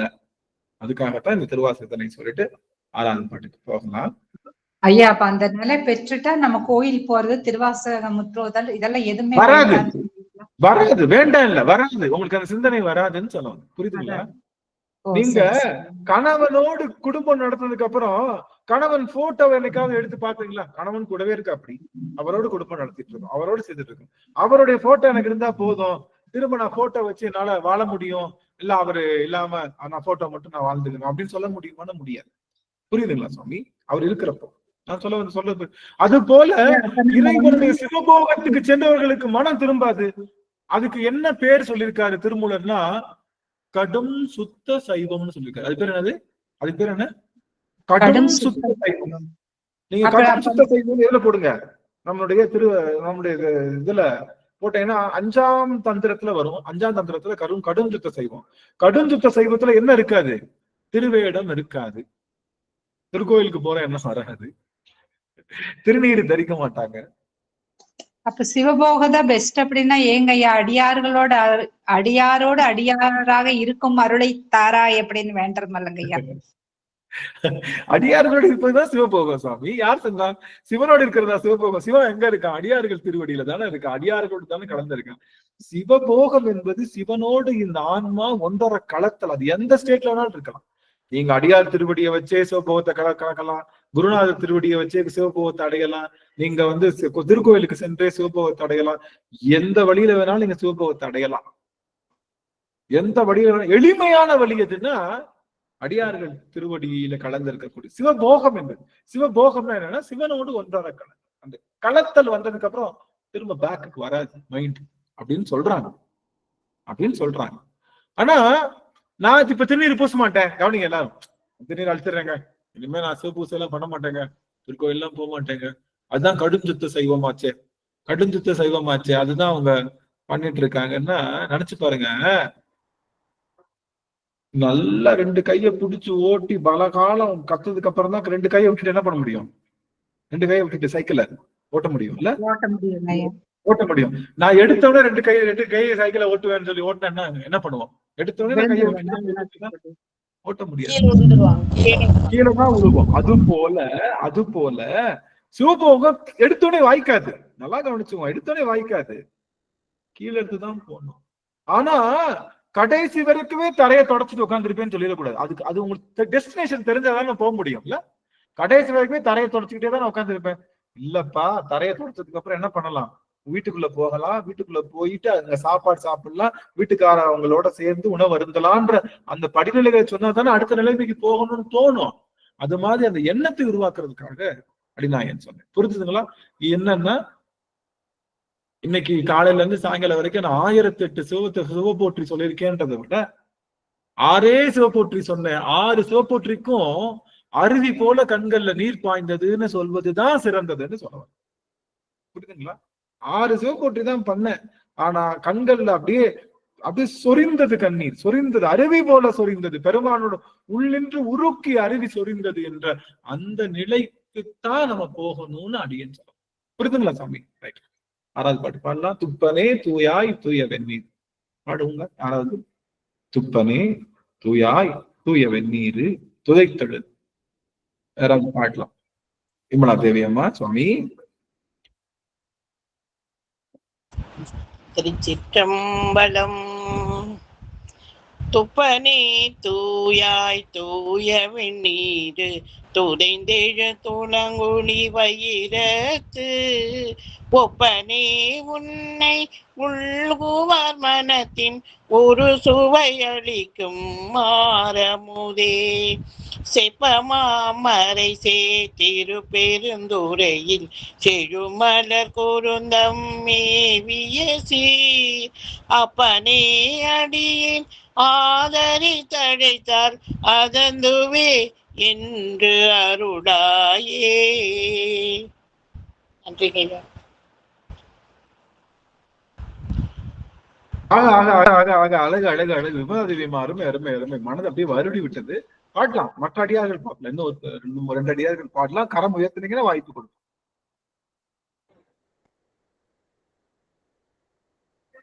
அங்கிருக்கலையம்மா சுவாமி. திருச்சிற்றம்பலம். துப்பனே தூயாய் தூய வெந்நீர் துதைந்தெழு துளங்கொழி வைரத்து ஒப்பனே உன்னை உள்குவார் மனத்தில் ஒரு சுவை அளிக்கும் மாறமுதே செப்பமரை சேர்த்திருப்பெருந்துறையில் செழுமலர் குருந்தம் மேவிய சீர் அப்பனே அடியே நாதரி தழைத்தால் அதந்துவை என்று அருளையே. திருச்சிற்றம்பலம். இன்னொரு அடியா வாய்ப்பு. இன்னொரு அடியா படிக்கிறோம். திருவடி வணக்கம். துப்பனே தூயாய் தூய வெந்நீர் துதைந்து எழுது உளங்கு ஒளி வைரத்து ஒப்பனே உன்னை உள்குவர் மனதில் ஒரு சுவை அளிக்கும் மாறமுதே செப்பமாமரை சேர்த்திருப்பெருந்துறையில் எழுமலர் குருத்தம் மேவிய சீர் அப்பனே அடியே நாதரி தழைத்தாய் அதந்துவே என்று அருளாயே அதந்துவே என்று அருளாயே. சிவாய நமங்கய்யா. சிவ சிவ சிவ சிவ சிவ சிவ சிவ. அருமை அருமை சுவாமி. மகிழ்ச்சி. வாய்ப்பு 3 பேருக்கு கொடுத்தாச்சுன்னு நினைக்கிறேன். நம்ம அடுத்த இடையிலையும் கண்டிப்பா கொடுப்போம். அடியார்கள் தயாரா இருங்க. சரி, நல்லா இருந்துச்சு அம்மா பாடுறது. முயற்சி செய்றாங்க. துப்பனே தூயாய் தூய வெந்நீர் துதைந்தெழு துளங்கொழி வைரத்து ஒப்பனே உன்னை உள்குவர் மனத்தின் உரு சுவை அளிக்கும் ஆரமுதே செப்பமாமரை சேர் திருப்பெருந்துறையில் செழுமலர் குருந்தம் மேவிய சீர் அப்பனே அடியே ஆதரித்தழைத்தான் அதந்துவை என்றருளாயே அப்பனே அடியே ஆதரித்தழைத்தான் அதந்துவை என்றருளாயே. ஆக ஆக ஆக ஆக என்ன அழகு, என்ன அழகு, அருமை அருமை அருமை. எவ்வளவு தெய்வமா, நன்றி நன்றி, அருமையா அந்த அழகா எடுத்து கொடுத்தாங்க. துப்பனை துப்பனை நமச்சிவாய் நமச்சிவாய். துப்பனை தூயாய் தூய வெந்நீர். துப்பன் அப்படின்னா என்ன அர்த்தம்? துப்பு அப்படின்னு சொல்றாங்க. துப்பு அப்படின்னா அதுக்கு பல விதமான பொருள்கள் சொல்றாங்க. ஒரு நிமிஷம்.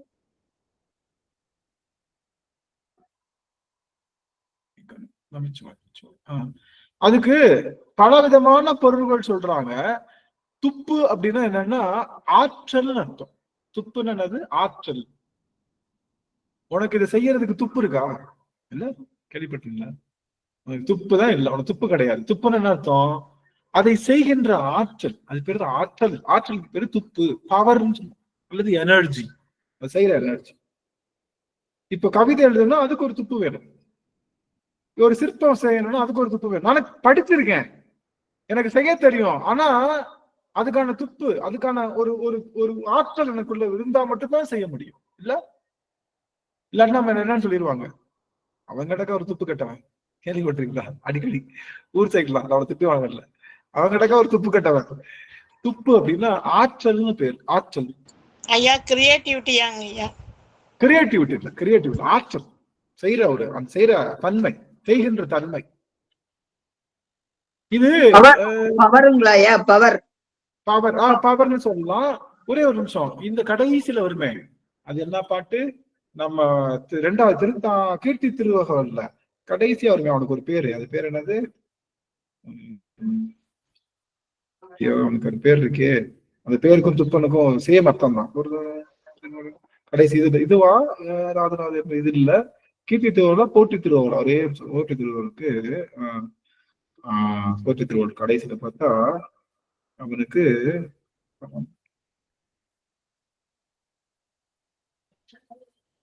ஸ்டக் ஆயிட்டான். அவனுக்கு ஒரு பேர் இருக்கு, என்ன பேரு?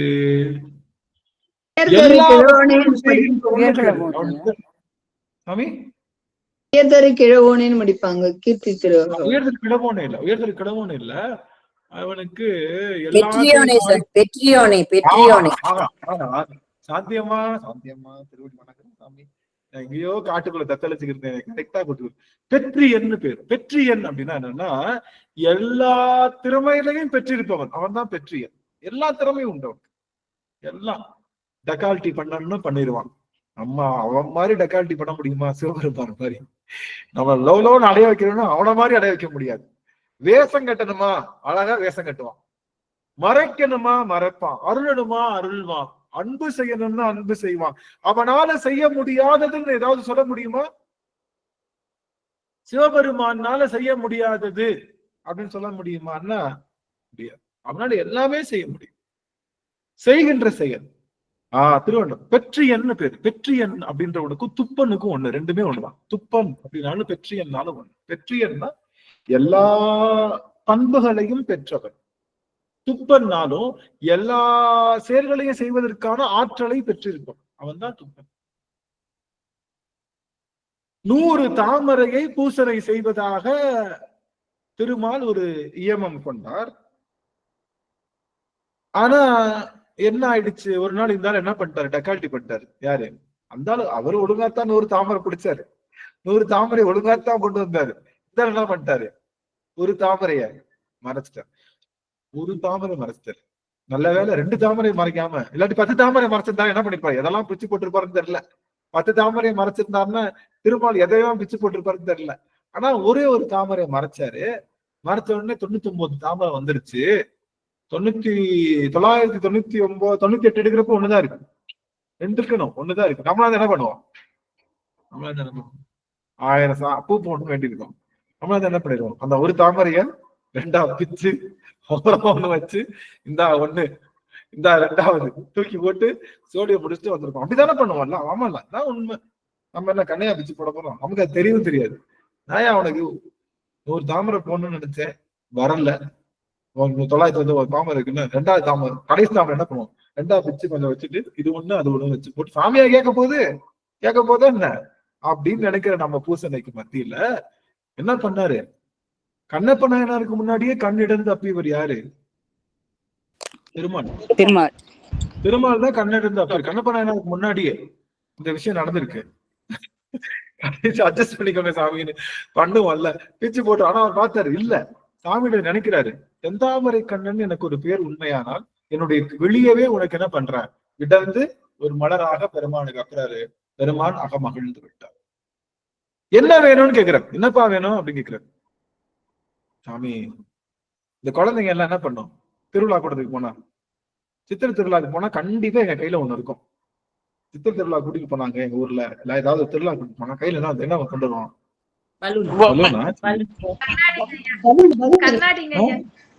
கண்ணாடியா? பரவாயில்லையே. கிழுக்கு வண்டி. சரி, கிழுக்கு வண்டி. ஆனா இது வந்து எல்லாரும் காத்தாடி வாங்க, எல்லாரும் காத்தாடி சுத்திக்கிட்டே இருப்பாங்க. காத்தாடி எல்லாருக்கும் ஆசை வந்துடும். ஒரு பொருள் சுத்திக்கிட்டே இருக்கணும், என்ன ஆகும் மனசுக்குள்ள, அதை எப்படியாவது பிடிக்கணும்னு ஆசை வந்துடும் இல்ல? பட்டாம்பூச்சியா இருக்கட்டும், எதுவா இருந்தாலும் சுத்திக்கிட்டே இருந்து அதை பிடிக்கணும்னு ஆசை இருக்கும். அப்போ இந்த ஓடுனா காத்து பாஸ்டா சுத்தம்ல, கையில காத்தாடியை பிடிச்சிட்டு அப்படியே அங்க ஓடுறது. காத்தாடி வாங்கணும்னு எல்லாரும் ஆசைப்படுவோம், சுத்திக்கிட்டே இருக்கும். அதனால சாமி கையில எப்பயுமே என்ன இருக்கும், சிவபெருமான் கையில காத்தாடி மாதிரி சக்கரை வச்சிருப்பாரு. அவரு ரொம்ப நாளா பாத்துட்டே இருக்காரு. இவரு நாள் வர்றப்பி சும்மா கும்முன்னு சுத்தி இந்த காத்தாடி. இந்த காத்தாடி ஒரு நாள் கேட்போம். ஆனா கேட்டா தருவாரோ மாட்டாரோ. ஆனா அவருக்கு பிடிச்சதை செஞ்சுட்டு கேட்டு பார்க்கலாமே அப்படின்னு சிவபூசை செய்துட்டு, சிவபூசையில நீங்க சிவனையே கேட்டா தருவாரு. ஆனா இந்த பச்சை புள்ள எதை கேட்டுருச்சு, ஒண்ணும் தெரியாத இந்த பச்சை புள்ள எதை கேட்டுருச்சு, சிவகையில இருக்கிற காத்தாடியை கேட்டு சக்கரம் கேட்டுச்சே தவிர சக்கரத்தை நம்ம தூக்க முடியுமா? அப்பா பைலட்டா இருக்காரு, எல்லா பிளைட் ஓட்டுறாரு. இந்த புள்ள என்ன பண்ணுது, அப்பா நான் பைலட் வண்டி ஓட்டணும்ப்பா, எனக்கு பிளைட்டை கொடுங்கப்பா. அப்பா என்ன பண்றாரு, குழந்தைய தூக்கி பைலட் சீட்ல வச்சிடறாரு. இப்ப என்ன பண்ணும், குழந்தை சந்தோஷமா இருக்கும்ல. ஆனா என்ன பண்ண முடியாது, சந்தோஷமா இருக்கும், குழுகுழுன்னு சந்தோஷமா இருக்கும். என்ன பண்ண முடியாது, ஓட்ட தெரியாது. ஓட்ட முடியுமா? தெரியாது. நான் பிளைட் தான் கேட்டது தவிர பிளைட் ஓட்டுறதுக்கு எனக்கு சொல்லிக் கொடுங்கன்னு நான் கேட்கல, மறந்துட்டேன். பிளைட்டை வாங்கினதுக்கு அப்புறம் தான் எப்பா இது எப்படி ஓட்டுறதுன்னு தெரியலப்பா, சொல்லிக் கொடுப்பா அப்படின்னு சொல்லி. அது மாதிரி சாமி என்ன பண்ணாரு, சக்கரம் தானே இந்த வச்சுக்கோ ராசா அப்படின்னு சக்கரத்தை கொடுத்த உடனே கையில என்ன வந்துருச்சு, சக்கரம் அங்க இருந்து சர்ன்னு சக்கரம் வந்துருச்சு. வந்த உடனே என்ன ஆயிடுச்சு, நிக்க முடியல. அந்த மாதிரி செலுத்துறது தெரியாது, சக்கரத்தை பயன்படுத்துறது தெரியாம இருந்தது. இல்ல பயன்படுத்த தெரியல, சக்கரத்தை தூக்கவே முடியல, தூக்க முடியல. அங்க இருந்து சாமி கையில இருந்து சக்கரம் வந்துருச்சு, யார் திருமால் கையில சக்கரம் வந்துருச்சு, நிக்க முடியல, சக்கரத்தை தூக்கி நிக்க முடியல. அப்படியே அடுத்த சக்கரத்தை கீழே வைக்க முடியல, வச்சா என்ன ஆகும்னு தெரியாது. சக்கரத்தையும் கையில புடிச்சுக்கணும், கீழையும் விழுந்தாச்சு. இப்போ என்ன கேட்கணும் அப்பா கிட்ட, இந்த சக்கரத்தை தாங்குகின்ற ஆற்றல் எனக்கு கேட்கணும். சக்கரத்தை கேட்டோமே, சக்கரத்தை தாங்குற துப்பு கேட்கல, சக்கரத்தை தாங்குற துப்பு நம்ம கேட்கல. சக்கரத்தை கேட்டோம், சக்கரை தாங்குற துப்பு அப்படிதான் நம்ம கேட்கிறோம். அப்படிதான் சாமி கிட்ட எல்லாமே கேட்கிறோம் நம்ம. சாமி எனக்கு ஒரு வீடு கட்டணும் சாமி, எனக்கு ஒரு இது கட்டணும் சாமி அப்படின்லாம் கேட்கிறோமே தவிர, சொன்னா உங்ககிட்ட சொன்னா முடிக்க போறேன், சொன்னா உங்ககிட்ட இது சொல்லியிருப்பேன்னு நினைக்கிறேன். ஒருத்தர் வந்து தமம் பண்ணாராம், சாமி நல்ல வீடு, நல்லபடியா வீடு கட்டணும் சாமி அப்படின்னு. சரின்ட்டு வீடெல்லாம் எல்லாம் வாங்க நினைச்ச மாதிரி டக்கு டக்கு நடாம வச்சுட்டு பால் காய்ச்சினாங்க, வீடெல்லாம் கட்டியாச்சு. அந்த பால் காய்ச்சற அன்னைக்கு அவங்களோட ஆபீசர் வந்திருக்காரு. யாரு அந்த வீட்டுக்கு பால் காய்ச்சறதுக்கு, அவங்க அந்த இந்த வீட்டையா இருக்காருல்ல, அவரோட வீட்டை பாஸ் வந்திருக்காரு. அவர் பாஸ் வந்து வீட்டுக்கு அவங்க பத்திரிகை வச்சிருப்பாங்க இல்லையா, அதனால வந்திருக்காரு. ஐயோ பாஸ் வந்திருக்காரு, வேகமா அவரை கூப்பிடணுன்றக்காக குடுகுடுன்னு என்ன பண்ணிருக்காரு, மாடிப்படியில இருந்து சாப்பாடு போட்டுட்டு இருந்தவர் வேகமா பாச குத்துனக்காக ஓடி வந்தவர் டக்குன்னு 2வது படிக்கட்டுல கால் விழுந்து கால் என்ன ஆயிடுச்சு, முறிஞ்சிருச்சு. 2 காலம் முடிஞ்சு போச்சு. சரின்ட்டு டாக்டர்கிட்ட போய் கேட்டா ஒப்பேராதுன்ட்டாங்க, இந்த பீஸ் ஒப்பேராது, இது இப்படித்தான் போகும், ஒன்றும் செய்ய முடியாது, காலையே இல்ல எடுத்துன்னு ஒன்றும் பண்ண முடியாது அப்படின்னு சொல்லிட்டு எடுத்துட்டு என்ன பண்ணாங்க, மலைஜலம் போறதுக்கெல்லாம் கஷ்டமா இருக்குன்றதுக்காக என்ன பண்ணிட்டாங்க, வீட்டுக்கு பின்னாடி வச்சாங்க. அது அடிக்கடி அப்பதான் ஈஸியா எடுத்து போட முடியும் அப்படின்றதுக்காக. இப்ப வீடு கட்டிட்டாரு, வீட்டுக்குள்ள இருக்க முடியல. இப்ப எங்க இருக்காரு? வீட்டுக்கு வெளியில கொல்லப்புறத்துல இருக்காரு. 24 கத்துறது, இங்க வா, எல்லாரும் வா, இங்க வா, யாரும் பார்க்க மாட்டேங்கிறீங்க, வைக்க மாட்டேங்கிறீங்க. பாத்தீங்கன்னா பெட்ரிட்டன் எல்லாரும் கத்துவாங்க பாத்தீங்களா, அவங்களுக்கு ஒரு கஷ்டமா. பெட்ரிட்டன் இருக்கவங்க என்ன பண்ணுவாங்க, ரொம்ப கத்துவாங்க, அவங்களுக்கு கொஞ்சம் ரொம்ப கோவம் வரும், கத்துறாங்க. இந்த எப்ப பார்த்தாலும் கத்திக்கிட்டு இருக்காருன்னு சொல்லி எட்ட ஒரு குடிசையை போட்டு, எங்க வீட்டுக்கு எட்ட ஒரு குடிசையை போட்டு அந்த இடத்துல அந்த இப்ப படுக்க போட்டேன். சாமி இப்ப கேக்குறாரு, சாமி அவர் அப்படியே வீட்டுக்கு தூரமா படுத்துக்கிட்டாரு. இப்ப அவர் சிவபெருமான் கேட்கிறாரு, யோ நாயா உன்கிட்ட வீடு கேட்டேன் கொடுத்த, இப்படி பண்ணிட்டு சாமி தோன்றினாராம். வீடு வேணும்னு கேட்டே தவிர வீட்டுக்குள்ள வாழணும், அதுக்கு எனக்கு அனுபவம் வேணும்னு கேட்டையா நீ? துப்பு கேட்கல, வீட்டுல வாழணும்ன்ற துப்பு கேட்கல. அப்படிதான் நம்ம நிறைய பண்றோம். நம்ம எல்லாம் உலக பொருள் தான் இருக்கோம். சாமி நல்ல மன நிறைவோடு உடல் நிறைவோடு வாழணும்ன்ற அந்த ஒரு விஷயத்த கேட்கல நம்ம. அது மாதிரி திருமால் கண்ணிடந்து அப்பி கைகள்ல சக்கரம் வந்த உடனே அதை தாங்குகின்ற துப்பு இல்ல. துப்பு யார்கிட்டதான் இருக்கு? துப்பு யார்கிட்டதான் இருக்கு? எல்லாருடைய துப்பும் சிவபெருமான் கையில தான் இருக்கு. அதனாலதான் அவனுக்கு பேர் என்னது? துப்பனேன்னு பேர். நாம செய்கின்ற எல்லாத்துக்கும் அனுபவம் தருபவன், ஆற்றலை தருபவன் சிவபெருமான் தான். அவன் ஒருத்தங்கிட்ட தான் துப்பு இருக்கு, அவன் தான் துப்பன். நாமெல்லாம் துப்பு கெட்டவர்கள்.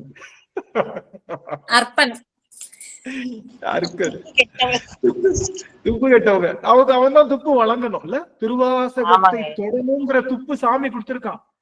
திருவாசகத்தை ஒவ்வொரு எழுத்து எண்ணி படிக்கின்ற துப்பு சாமி கொடுத்திருக்கான். துப்பு எத்தனையோ பேர் இருந்தாலும் எங்க திருவாசக சிந்தனை அடியார்கள் பெறுகின்ற துப்பினை பெற முடியுமா அப்படின்னு கேட்டா கொஞ்சம் டவுட் தான். தைரியமா சொல்லிக்கலாம், எங்களுக்கு கிளைகள் வேற எங்கும் இல்லை அப்படின்னு சொல்லிக்கலாம், அந்த அளவுக்கு. அப்போ அந்த துப்பன் யாருன்னா சிவபெருமான். சிவபெருமானுக்கு தான் துப்பன். எல்லாத்துக்கும் ஆற்றல் தருபவன், அனுபவம் தருபவன், எல்லாத்துக்கும் தருபவன் அவன் ஒருத்தன் தான். அவன்கிட்ட இருந்து ஆற்றலை வாங்க முடியும். எவ்வளவு அழகான பேர் பாருங்க நம்ம அப்பனுக்கு. எவ்வளவு அழகான பேரு, துப்பன்னு பேரு. துப்பன்னா என்ன அர்த்தம்? எல்லாத்துக்கும் ஆற்றலை, எல்லா ஆற்றலையும் தனக்குள்ள வச்சிருப்பான், எதையும் செய்வான். அதுக்கு பேர் தான் துப்பன்னு பேர். எல்லா ஆற்றலை வச்சுதான் நம்ம என்ன பண்ணுவோம்? இப்ப உங்களுக்கு எல்லாம் ஒண்ணுமே கிடையாது. நீங்க வந்து இந்த நீங்க இருக்கிற ஊரோட பிரசிடென்ட். நீங்க என்ன வேணாலும் பண்ணலாம், நீங்க எது வேணாலும் பண்ணலாம்.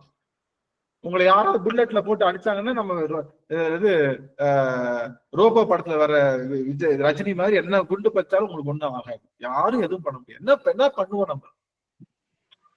இப்ப உங்களுக்கு ஆற்றல் கொடுத்துட்டேன், நீங்க என்ன முதல்ல என்ன பண்ணுவீங்க? நீங்க அடியாரா யோசிக்காதீங்க, ஜென்டலா ஒரு நார்மலான பர்சன் என்ன யோசிப்பீங்க? கையிலேயே பிடிக்க முடியாது நம்மள. இல்ல இப்படி வச்சுக்கோமா, எனக்கெல்லாம் ஆற்றல் கொடுத்தா நான் என்ன பண்ணுவேன்? நல்ல சாப்பாடு ஐயா அதை முயற்சி செய்து பார்ப்போம், செக் பண்ணி பார்ப்பாங்க. இல்ல அதெல்லாம் செக் பண்ணி பார்ப்போம், அது வேற விஷயம். நமக்கு பிடிச்சதை செய்ய மாட்டா, நமக்கு பிடிச்சது கிடைக்காது. எனக்கு நல்ல ஹோட்டல்ல உட்காந்து ஒரு நல்ல ஸ்பெஷல் தோசை சாப்பிடணும்னு இல்ல. எனக்கு ஆசை என்ன தெரியுமா? ஏன்னா இங்க எதுவும் கிடையாது, நானே தவச்சு நானே எப்படியோ சாப்பிட்டு எப்படியோ வாழ்ந்துட்டு இருக்கோமா. நல்ல ஹோட்டல்ல போய் ஒரு ஸ்பெஷல் தோசை ஆர்டர் பண்ணி நல்லா கெட்டி சட்னி வச்சு ஒரு எல்லாருமே நாங்களே சமைச்சு நாங்களே தாங்க டெய்லி சாப்பிடுறோம். நீங்க எல்லாம் நல்லா சமைக்கிறவங்க அப்படி சொல்லக்கூடாது. நீங்க நல்லா சமைக்கிறாங்க அப்படி சொல்லக்கூடாது, சரியா? என்னதான் நல்லா சமைச்சாலும் ஒரு நாள் யாராவது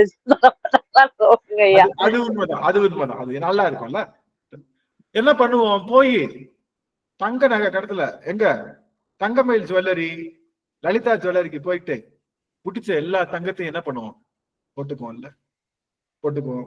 நல்ல நல்ல ட்ரெஸ்ஸை வாங்கி போட்டுக்குவோம், நல்ல நல்ல சினிமா பார்ப்போம், ஊர் சுத்துவோம், ஜாலியா இருப்போம். இல்ல அம்மாவா இல்லையா? ஆனா இந்த துப்பன் இருக்கான்ல, யாரு துப்பன்? இந்த பைத்தியக்காரன். பித்தன், இந்த இவன் இவன் என்ன சொல்ல, இவனை என்னன்னா திட்டலாம், பரதேசின்னு சொல்ல. பரதேசி அவன் தான் இல்ல, அவன் பேரு பரதேசி கூட. பல தேசங்களுக்கு அவன் தான் அரசன் இல்ல. இந்த துப்பன் என்ன பண்றான், எல்லா ஆற்றலும் இருந்தும் இவனால வைடூரியங்களை போட முடிஞ்சா கூட இந்த துப்பன் என்ன பண்றான், தூய வெந்நீரை போய் அழிஞ்சுக்கிறான். இவன் பைத்தியக்காரனா இல்லையா நினைச்சு பாருங்க. சுடுகாட்டுல போயிட்டு இவனால எல்லாம் பண்ண முடியும், இவனால எல்லாம் பண்ண முடியும், இவன் நினைச்சா எல்லாத்தையும் பண்ண முடியும். இவன் போய் என்ன பண்றான் அப்படின்னா, யாருமே போகாத சுடுகாட்டுக்கு போய் சுடுகாட்டுல இருக்கக்கூடிய தன் குழந்தையுடைய அந்த உடல் பொடியை எடுத்து தன் உடலெங்கும் பூசிக்கொள்கின்றான் இந்த துப்பன். இவன் தானே துப்பன், இவன் தானே அன்பன். நமக்கு துப்பு கிடைச்சா ஆடுறமே, இவன் துப்பு கிடைச்சாலும் இவனும் ஆடுறான். எங்க போய் ஆடுறான், சுடுகாட்டுல போய் ஆடுறான். யாருமே இல்லாதவங்க கிட்ட போய் ஆடுறான். திக்கற்றவர்கள் யாரு, திக்கற்றவர்கள் யார் சாமி? அம்மா அப்பா இல்லாதவங்களா, பிச்சைக்காரங்களா? யாருமே திக்கற்றவர்கள் யாரு? உலகத்துல எதுவுமே செய்ய முடியாதவங்க, எதுவுமே செய்ய முடியாதவங்க யாரு? உடலை விடுத்தவங்க தான். இந்த உடல் இருந்தா தானே செய்ய முடியும். இந்த உடலே இல்ல, அவங்க எல்லாம் யாரு? திக்கற்றவர்கள். அந்த திக்கற்றவர்கள்கிட்ட போய் துணையா நிக்கிறான் யாரு? இந்த துப்பன். இந்த உடம்பு இருக்கிறப்ப ஆட்டம் போட்டேனே சாமி, ஒரு நாள் கூட உன்னை நினைக்கல. இந்த ஆனந்தன்றவன் காலையில 4:30 எந்திரிச்சு வழக்கு போடு நான் அன்னைக்கு கூட நான் கேட்கல. அப்புறம் பாத்துக்கலான்னு விட்டுட்டேன் சாமி. ஒரு நாள் நினைக்கல, ஒரு நாள் பண்ணல. உனக்குன்னு நான் எதுவும் பண்ணல, உன்னை நினைக்கல. ஆனா அந்த உடல் விட்ட உடனே என் தாய் என் கூட இல்ல, என் தந்தை என் கூட இல்ல, என் மகள், என் மகன், என்னுடைய கணவன், என்னுடைய மனைவி, என்னுடைய குடும்பம், என்னுடைய கல்வி, என்னுடைய செல்வம் என்பது எதுவுமே என்கிட்ட இல்ல. இப்ப நான் எதுவுமிற்ற நிராயுத பாணியாக, ஒன்றுமற்றவனாக, துப்பு இல்லாதவனா நிக்கிறேன், எந்த ஆற்றலும் இல்லாதவனா நிக்கிறேன். உலகத்துக்கே துப்பு வழங்கக்கூடிய, உலகம் அல்ல அண்ட சராசரங்களுக்கெல்லாம் துப்பு வழங்கக்கூடிய பெருமான். யாரையும் அனுப்பிச்சிருக்கலாம். அந்த பிள்ளை பயந்து போய் நிற்கும், போய் அவனால கூட போய் நில்லுன்னு சொல்லியிருந்துக்கலாம். யாரையும் அனுப்பிச்சிருக்கலாம். நீயே வந்து நிக்கிறிய சாமி, முழுசா வந்து நிக்கிறிய பெருமானே. உன்னுடைய வடிவேறும் திரிசூலம் தோன்றும் வளர் சடைமேல் இளமதியம் தோன்றும் கடியேறு கமல் கொன்றை தோன்றும் காதில் வெண் குளைத்தோடு கலந்து தோன்றும் இடியேறு கலிற்றுருவை போர்வை தோன்றும் இளங்கு உன் எழுத்திகளும் திருமேனி இளங்கி தோன்றும் பொடியேறு திருமேனி பொழிந்து தோன்றும் பொழித்திகளும் பூவனத்தம் புனிதனார்க்கே பொழித்திகளும் பூவனத்தம் புனிதனார்க்கே. ஆக எந்த பொருளும் இல்லாம நிராயுத பாணியா நான் நிற்கும் போது திரிசூலம் ஏந்தி செஞ்சடையோடு கங்கை சடை வைத்து நெற்றியிலே நுதல் வைத்து காதில் குளையும் தோடணிந்து எத்தனை அழகா வந்து நிக்கிற சாமி, எத்தனை அழகா வந்து நிக்கிற. யாராவது உனக்கு சமமா நிக்க முடியுமா? இப்பயாச்சும் வரையா அப்படின்னு கேட்பாரு சாமி. இப்பயாச்சும் வரையா, இல்ல என்ன கொஞ்சம் வரேன். ஐயோ சாமி கூட்டு போயிருங்க. கூட்டு போயிட்டு சாமி கேன்றது, சாமி எனக்கு ஒரு பிறவி கொடு சாமி, புழுவா கொடு. ஆனா ஒன்னே ஒண்ணு, புழுவா பிறந்தாலும் ஒன்ன நான் மறக்க கூடாது சாமி. ஒவ்வொரு தடவையும் மறந்துடுறேன். அதனால புழுவாய் பிறக்கினும் புண்ணியா நின்னடி என் மனத்தே வலுவாதிருக்க வரம் தர வேண்டும் அப்படின்னு சாமிட்ட வரம்லாம் கேட்டு அம்மா வயிற்றுல இருந்து வெளியில வந்ததுக்கு அப்புறம் சாமியை மறந்துடுவாங்க. அவன் தான் மறக்க வைக்கிறான்.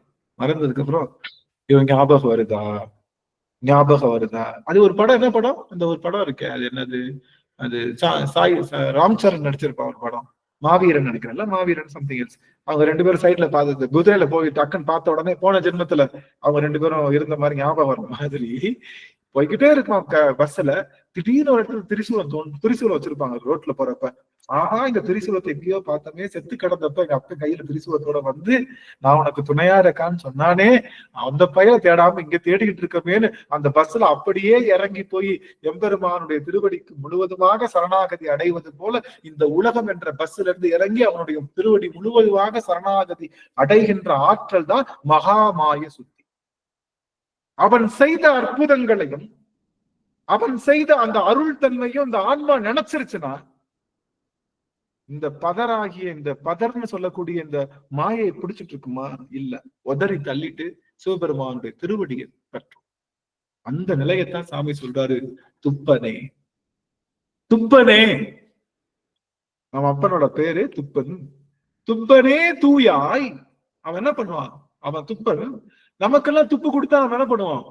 நமக்கெல்லாம் துப்பு கொடுத்தா நம்ம என்ன பண்ணுவோம்னா, நாம இதுதான் பண்ணுவோம். எது? ஒரு நிமிஷம் சாமி மன்னிக்கிறோம், போயிட்டேன். என்கிட்ட நான் என்ன எப்பவுமே திருவாசக புத்தகம் இல்லாம நான் என்னைக்கு வந்ததா சரித்திரமே இல்லை. நான் எங்க போனாலும் என் கையில திருவாசக புத்தகம் இருக்கும். எஸ்பெஷலி நான் பிளைட்ல வரேன் அப்படின்னா திருவாசக புத்தகம் தான் முதல்ல செக் பண்ணுவேன். ஏன்னா பிளைட்ல மேக்சிமம் எனக்கு டைம் நிறைய கிடைக்கும். அப்ப திருவாசகம் படிச்சுக்கிட்டே வருவோம். இந்த முறை எப்பொழுதுமே நான் ட்ரெயின்ல வந்ததே இல்லை. எப்பொழுதுமே என்னுடைய டெஸ்டினேஷன்ல இருந்து பாம்பே வரைக்கும் பிளைட்ல தான், எப்பயுமே கனெக்டிங் பிளைட்ல தான் போவேன். இந்த தடவை பிளைட்ல பஸ்ல ட்ரெயின்ல போவோமே நினைச்சு வந்தேன். பார்த்தா எல்லாத்தையும் எடுத்து வச்ச அடிக்கே திருவாசக புத்தகம் இல்ல. பாக்குறேன் திருவாசக புத்தகம் எம்டி ஆயிட்டேன். திருவாசக புத்தகம் இல்லாம போயிடுச்சு பெருமானே. அப்புறம் யோசிச்சேன், இது ஒரு மாயை தானே. திருவாசக புத்தகம் இல்லாட்டினா அதுக்கான ரெமெடிஸ் இருக்கு, அப்படிதான் நம்ம எடுத்துக்கணுமே தவிர இது அப்படின்ட்டு அதுல ரொம்ப உடஞ்சு போகாம அதுக்கப்புறம் உடனே டவுன்லோட் பண்ணேன். திருவாசகம் எல்லாம் இருக்கிற அந்த விஷயம் எடுத்துக்கிட்டேன். இருந்தாலும் ஒன்றும் பிரச்சனை இல்லை. அப்போ அதுல துப்பனே தூயாய் தூய வெந்நீர். நமக்கு துப்பு கொடுத்தா நம்ம உண்மையா தூயனா இருக்க மாட்டோம். துப்பு கொடுத்தா உடனே செய்வது என்னதான்? தப்பு தான் செய்வோம். துப்பு கொடுத்தா என்ன பண்ணுவோம்? நமக்கு துப்பு கொடுத்தா தப்பு செய்வாங்க. தப்புதான் செய்வோம். இந்த யாராவது இவரை பத்தி துப்பு கொடுத்தால், துப்பு துலக்குதல் கேள்விப்பட்டீங்களா? துப்பு துலக்குதல் என்ன அர்த்தம்? அவங்களை பற்றிய ஆற்றல், அவங்க முழுமையான பற்றிய ஆற்றலை, அவங்க யாருன்ற விஷயங்கள் எல்லாம் கண்டுபிடிச்சு சொல்றது பேர் தான் துப்பு. அப்போ நமக்கு துப்பு கொடுத்தா செய்யறதெல்லாம் தப்பு தான். என்ன பண்ணுவோம்? ஆனா இவன் என்ன பண்றான்? துப்பனாக இருந்தும் தூயவனாக இருக்கின்றான். அதுதான் பெருமானுடைய ஆற்றல். ஒரு நாளும் அவனுக்கு சாமி கும்பிடல, திருவாசகம் முற்றோதல் செய்யல, திருநீர் அணியல அப்படின்னு ஒரு ஆன்மா இருக்கு. அதுவும் நாமளும் சிவபெருமானுக்கு எப்படித்தான்? சிவபெருமானுக்கு எப்படி சிவபூசை பண்ற நாமும் ஒண்ணுதான். ஆஹா, கவிதா அம்மா மகிழ்ச்சி. ரெண்டு பேருமே ஒண்ணுதான். எங்க நாமும் அவனுக்கு ஒண்ணுதான். அதனாலதான் அவன் தூயவன். வழிபாடு நீங்க எல்லா சமயமும் என்ன சொல்லுது? நீ சாமிய வழிபட்டாதான் உன்னை என்ன பண்ணுவாரு? நீ அவனை கும்பிட்டாதான் உன்னை சொர்க்கத்துல சேர்ப்பாருன்னு எல்லா சமயம் சொல்லுது. வைணவமா இருக்கட்டும், சாக்தமா இருக்கட்டும், இல்ல வைணவம், சாக்தம், சௌமாரம், இதெல்லாம் இது அறுவகை சமயம் இல்ல, அது வேற விஷயம், விட்டுறலாம். மற்றபடி சமயங்கள் சில சமயம் என்ன சொல்லுது? எங்க சாமிய கும்பிடல அப்படின்னா உனக்கு நரகம் வரும், அதுக்கு நான் உன்னை கொண்டுறேன், நீ நரகத்துக்கு போகாம தப்பிச்சுக்கலான்ற. எப்படி எப்படி எப்படி எங்க சாமியை கும்பிடலன்னா உனக்கு நரகம் வரும், அதுக்கு பதிலாக உனக்கு நான் ஈஸியான தண்டனை தரேன். நரகத்துல போய் ரொம்ப கஷ்டப்படணும், என்ன கும்பரில போட்டு எடுப்பாங்க, அது பண்ணுவாங்க, இது பண்ணுவாங்க. அதுக்கு நான் என்ன பண்றேன்? சிம்பிளா உன்னை கொண்டுறேன், உன்னை கொலை என் கடவுளை நீ கும்பிட தகுதி இல்லை என்றால் நீ உயிர் வாழ தகுதியற்றவன் சொல்லு சில சமயங்கள். எங்க சாமியை கும்பிட்டா மட்டும்தான் உனக்கு சொர்க்கம்னு சொல்லுது. ஆனா சைவம் ஒன்றுதான். கடவுளே இல்லை என்று சொல்லுகின்ற நாத்திகன் கூட புறப்புற சமயம் அவன் வருவான், கொஞ்ச நாள்ல வந்துருவான்னு சொல்றாரு சாமி. ஒண்ணும் கிடையாது, வந்துருவான், கவலைப்படாத. உன்னை விட சூப்பரா கொஞ்ச நாள் கழிச்சு, கவலைப்படாத. இன்னைக்கு சாமி இல்லைன்றான்ல, நீ சாமி இருக்குன்றல, 10 வருஷம் கழிச்சு அவங்க வருவான். வந்துட்டு 10 நாள்ல உன்னோட ஓவர்டேக் பண்ணிடுவான். கவலைப்படாத, சாமி சொல்லுவாரு, கவலைப்படாத. எல்லாருக்கும் நமக்குரிய சமய பிரிவு என்ன? புறப்புற சமயம், புற அகச்சமயம், அக அகச்சமயம், சிவ உட்சமயம் அப்படின்னு சொல்லி 6 வகை சமயங்கள் நமக்கு இருக்கு. அந்த நாம நாத்திகவாதிய கூட நம்ம சமயமா வச்சுக்கிறோம். ஏன்னா சிவபெருமான் எறும்புக்கும் நமக்கும் ஒரே மாதிரிதான் பாக்குறாரு. எறும்பு சிவபூசை பண்ணாலும் சரி, பண்ணாட்டாலும் சரி, அது எதையோ சாப்பிடுது, என்னமோ பண்ணுது அப்படின்னாலும் அதையும் அதே கேர் தான், நமக்கு பண்ற கேர் தான், நமக்கும் அதே கேர் தான். அதனாலதான் அவன் யாரு? தூயாய். அவன் தூயாய். சிவபெருமானை அன்றி ஒருவரும் தூயவர் அல்ல. தயவு செய்து நீ யாருக்கிட்டையும் போய் நின்றாதீங்க. எல்லாரும் என்னதான் எதிர்பார்க்கறாங்க உங்ககிட்ட? வேறதான் எதிர்பார்க்கறாங்க. சிவபெருமான் ஒருவன் தான் உங்களை எதிர்பார்க்கிறான். மத்த எல்லாரும் உங்ககிட்ட வேற எதையும் எதிர்பார்க்க நிக்கிறாங்க. அவன் மட்டும்தான் உங்களை எதிர்பார்க்கிறான். அதனால துப்பனை தூயாய் தூய வெந்நீர் துதைந்து எழு துளங்கொழி. அதுல என்ன பண்ணிருக்கான்? உடம்பு பூரா எங்க இருக்கு? தூய வெந்நீர் தேய்ச்சேன். ஏடா படுபாவி பைத்தியக்காரா, காசு இருக்கு, அண்ட சராசரமும் உனக்கு சொந்தமா இருக்கு, எல்லாமே உனக்கு சொந்தமா இருக்கு, கொஞ்சம் அழகா வைரத்து மாலை எடுத்து கொடுக்க கூடாதா? முத்து மாலை எடுத்து போட்டு கூடாதா? இதெல்லாம் போட்டு அலங்காரம் பண்ணிக்க கூடாதான்னு கேட்டா, இல்ல இல்ல, துப்பனாகவும் தூயவனாகவும் நின்றாலும் பெருமான் தூய வெந்நீரையே அழிந்து உடல் முழுதும் துதைந்து எழும் துளங்கொலியாக பெருமான் நிற்கின்றான் அப்படின்னு சொல்லி பெருமானுடைய அந்த நிலையை சொல்லி முடிக்கின்றார் என்று சொல்லி இந்த அளவிலே இந்த 6வது பாடலை ஒரு ஃபர்ஸ்ட் வரி தான் பார்த்திருக்கோம் இல்ல, ஃபர்ஸ்ட் வரி தான் பார்த்திருக்கோம். மிச்ச வரிகள் எல்லாம் ரொம்ப பொருள் நிறைந்த வரிகள். அவர்களை அந்த வரிகளை எல்லாம் நம்ம வருகின்ற அமர்வுகள்ல பார்க்க இருக்கின்றோம் என்று சொல்லி இந்த அளவிலே அடியை நிறைவு செய்கின்றேன். நிறைவு செய்யுமாக அடியார்கள் சென்று விட வேண்டாம். கரெக்டா 3-4 நிமிடங்கள் நம்ம முடிச்சிருவோம். அதனால அடியார்கள் இருந்து செல்லலாம். பிரேமா அம்மா அவர்கள் வாழ்த்து பாடல். நமச்சிவாய். சிவாய நம. திருச்சிற்றம்பலம். வான்முகில் வழாது பெய்க மலி வளம் சுரக்க மன்னன் கோன்முறை அரசு செய்க குறைவிலாது உயிர்கள் வாழ்க நான்மறை அறங்கள் ஓங்க நல்தவம் வேள்வி மல்க மேன்மை கொள் சைவ நீதி விளங்குக உலகமெல்லாம் மேன்மை கொள் சைவ நீதி விளங்குக உலகமெல்லாம். திருச்சிற்றம்பலம். அனைத்து அடியார் திருவடி தாமரையில் சென்னிமேல் சுட்டி வணங்குகிறேன். சிவாய நம. திருச்சிற்றம்பலம்.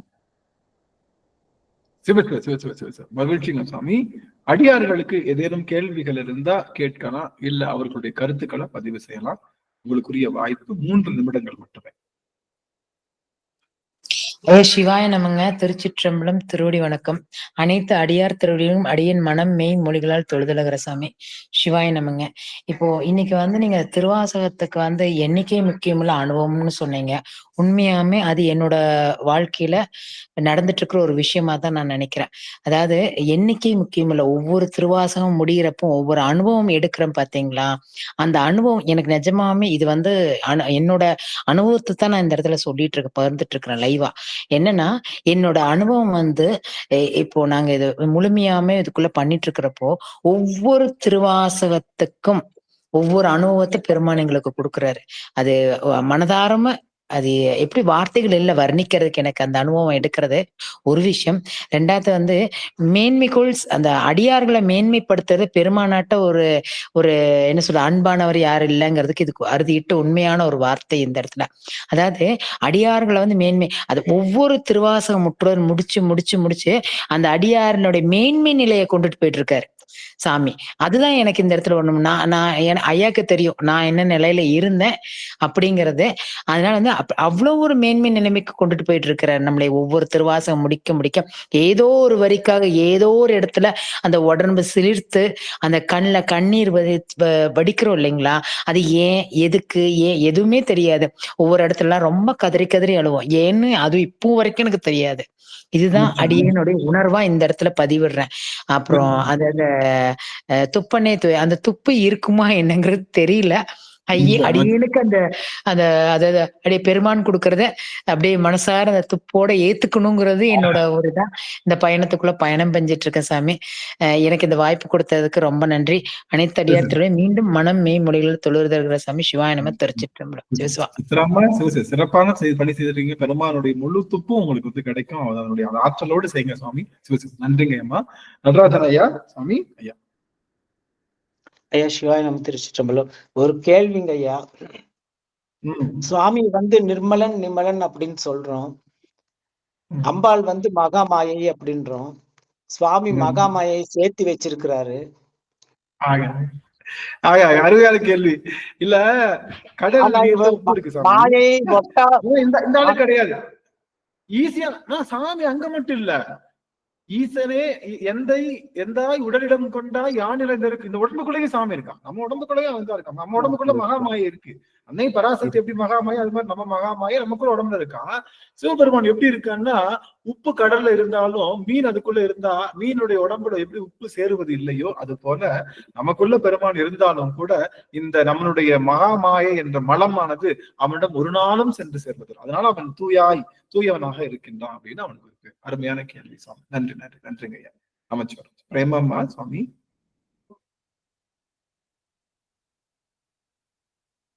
அணிமொழி அம்மா. அணிமொழி அம்மா. சிவா மைக் ஆன் பண்ணுங்க. சரி, அனிமொழி அம்மா பேசுங்க. அனிமொழி அம்மா பேசுங்க. அனிமொழி அம்மா பேசுங்க. ஆமாப்பா, ஆமா பேசுங்க. அனிமொழி அம்மா பேசுங்க. ஐயா, எனக்கு இன்னைக்கு கிளாஸ்ல வந்து ஓம் நமச்சிவாயா அப்படின்ற அந்த ஒரு நமக்கு பாட தெரியல, நம்மளால இது பண்ண முடியலன்ற அந்த உள் மனசு எனக்குள்ள இருந்தது. ஆனா இப்ப எனக்கு நல்லா அந்த இது புரிஞ்சு, ஓம் நமச்சிவாயா அப்படின்ற அந்த ஒரு இது போதும் நமக்கு அப்படின்ற அந்த ஒரு இது எனக்கு தெரிஞ்சுக்கிச்சு ஐயா. அவரோட இது, நீங்க யாரும் நம்ம கூட வரமாட்டாங்க, எல்லாரும் நம்ம கிட்ட இருந்து எதிர்பார்க்கறது, நம்மளை எதிர்பார்க்கறது சிவபெருமான் தான். எனக்கு இன்னைக்கு அமர்வுல எனக்கு அது நல்ல தெளிவா புரிஞ்சிருச்சு. இது எனக்கு நீ அந்த கவலை கூட நான் பட மாட்டேன். எனக்கு சிவபெருமான் ஓம் நமச்சிவாயன்ற அந்த ஒரு மந்திரமே எனக்கு போதுமானது ஐயா. சிவாய நம்ம திருச்சிற்றம்பலம். அம்மா பிரேமாமா எழுதலாம், அவங்களோட நிறைய சேரும். திருவிழா வணக்கம். நம்ம எவ்வளவுதான் தேவாரம் திருவாசகம் அது இது எது வேணாலும் படிச்சாலும் அந்த ஒரு பாடல் நம்ம உணர்த்துன்னு சொன்னீங்க இல்லையா, அந்த ஒரு பாடல் நமக்கு உணர்த்தும், நம்ம கண்ணீர் பெருகும் அப்படின்னா அதுல உணர்ந்தாதான் நமக்கு ஒரு சிறப்பு இல்லையா. நம்ம என்னமோ படிச்சுட்டு இருக்கோம், முற்றோதல் பண்றோம், நிறைய பாடல் படிக்கிறோம், என்னென்னமோ படிக்கிறோம், ஆனாலும் நமக்கு உணர்த்துறது பெருமான் உணர்த்துவர். நம்ம அப்படியே கண்ணீர் மல்கி இதான் அப்படின்னு அந்த உணர்றம் பாருங்க, அந்த உணர்வு தான் எனக்கு ரொம்ப சிறப்பான ஒரு விஷயம். அந்த மாதிரி திருவாசத்துல நிறைய பதிகம் இருக்கு. அந்த 51 பதிகம் நம்ம முடிச்சுட்டானா கூட கிடையாது, இருந்தாலும் படிச்சுக்கிட்டே இருக்கணும். நம்ம பெருமான் உணர்த்திக்கிட்டே தான் இருப்பாரு. அந்த மாதிரி உணர்த்து ஒரு இதுவும் நம்ம விஷயம் தெரிஞ்சுக்கிறோம். முதல்ல எல்லாம் வந்து நீங்க சொல்ற தவம் எல்லாம் வரவே வராது, அடியனுக்கு உக்காந்தா நீங்க சொல்ற மாதிரி தவம் வராது. ஆனா இப்ப இந்த தவம்னா என்ன அப்படி கண்ணை மூடிக்கிற அடுத்த நிமிஷமே அந்த ஒளிப்பொருளானது நம்ம ஆக்கின தவத்துல ஐயா சொல்ற மாதிரி, பெரிய ஐயா சொல்ற மாதிரி அந்த நிலையில அப்படியே கண்ணை மூடி நம்ம தியானம் பண்ண அந்த நிலை வந்துரும். காலையில நீங்க எனக்கு எப்படிதான் இது உணர்த்தினீங்கன்றது எனக்கு தெரியாது.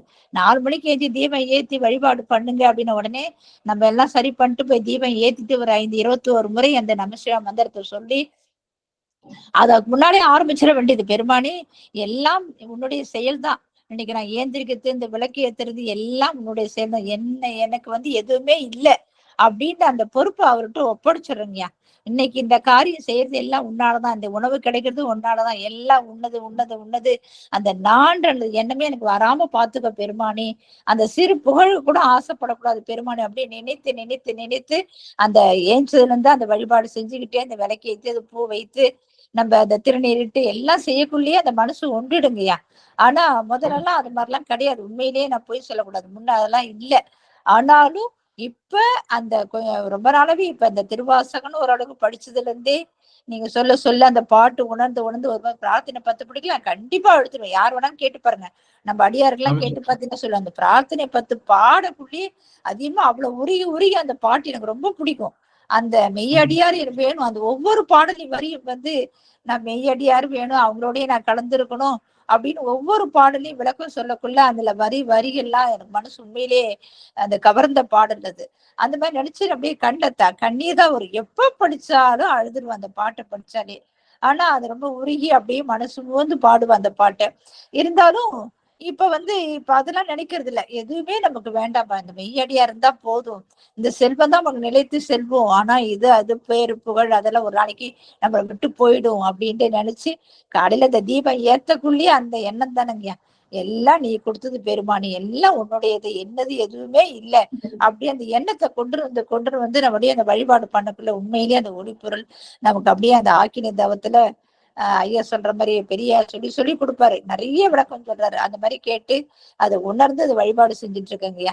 அதெல்லாம் அந்த 4 மணிக்கு ஏந்திரிக்கலாம் சாதாரண விஷயம், 5-5:30 தான் ஏந்திரிப்போம். இப்ப அந்த 4 மணிக்கு அந்த விழிப்பு வந்து போகுது, தானாவே வந்து போகுது. ஏந்திரிச்சு முதல்ல விளக்கேத்திட்டு நம்ம பல்ல விளக்கிட்டு விளக்கேத்தி திருநீர் பட்டம் போட்டுக்கிட்டு ஏத்திட்டு படுக்கலாமா எழுதலாமா அப்படின்ற எண்ணம்லாம் வந்து போகுது. பூஜை பண்ணலாமா மறுபடியும் பிடிக்க போலாமா, என்ன இந்த நேரத்துல ஏஞ்சி தட உருட்டிட்டு இருக்க அப்படின்னு எல்லாம் நினைக்க போறாங்களேன்னு சொல்லிட்டு அப்ப ஏஞ்சி அந்த நேரத்தை திருப்புகழ் எழுதலாம், அந்த நேரம் ஒரு பாடல் படிக்கலாம், ஒரு ஏதாவது எழுதலாம் அப்படின்ற அந்த சிந்தனைக்கு போயிடுதுங்கய்யா. ஒரு நாளைக்கு ரொம்ப சோம்பேறித்தனம் வந்து தூங்கிட வேண்டியதா இருக்குது. அந்த மாதிரியும் செய்யறேங்கய்யா. ஆமாங்கய்யா, சிவா ரொம்ப என்ன சொல்றது, எனக்கு அது உணர்ந்து அதெல்லாம் செஞ்சுட்டு இருக்கேங்கய்யா நானு. சிவாய மகிழ்ச்சி. எல்லாருக்கும் ஒரு சின்ன ஒரு அறிவிப்பு. நன்றிங்க அம்மா. எல்லாருக்கும் சின்ன அறிவிப்பு.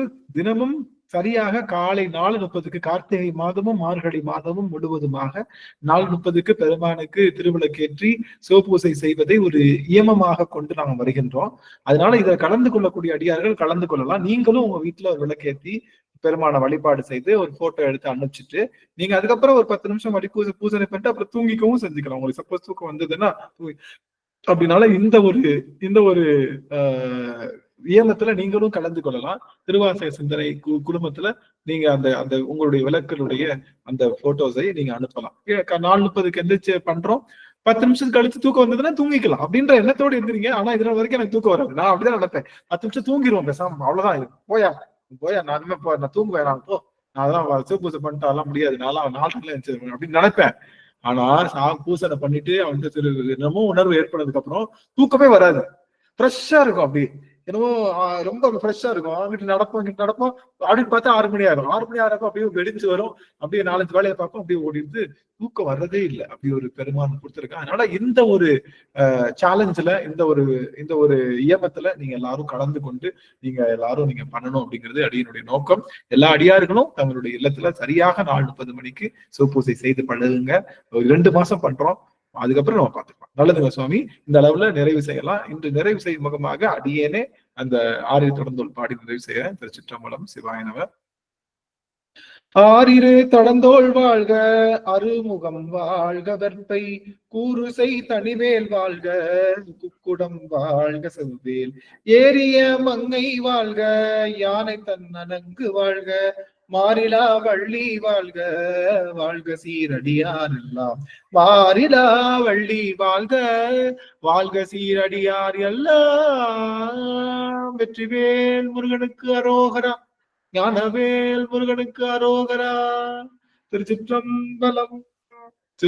அடியார்கள் எல்லாம் உத்தரவு வாங்கிக்கலாம். நமச்சிவாய். நன்றிங்க சுவாமி. அடியார்கள் எல்லாம் உத்தரவு. நன்றி.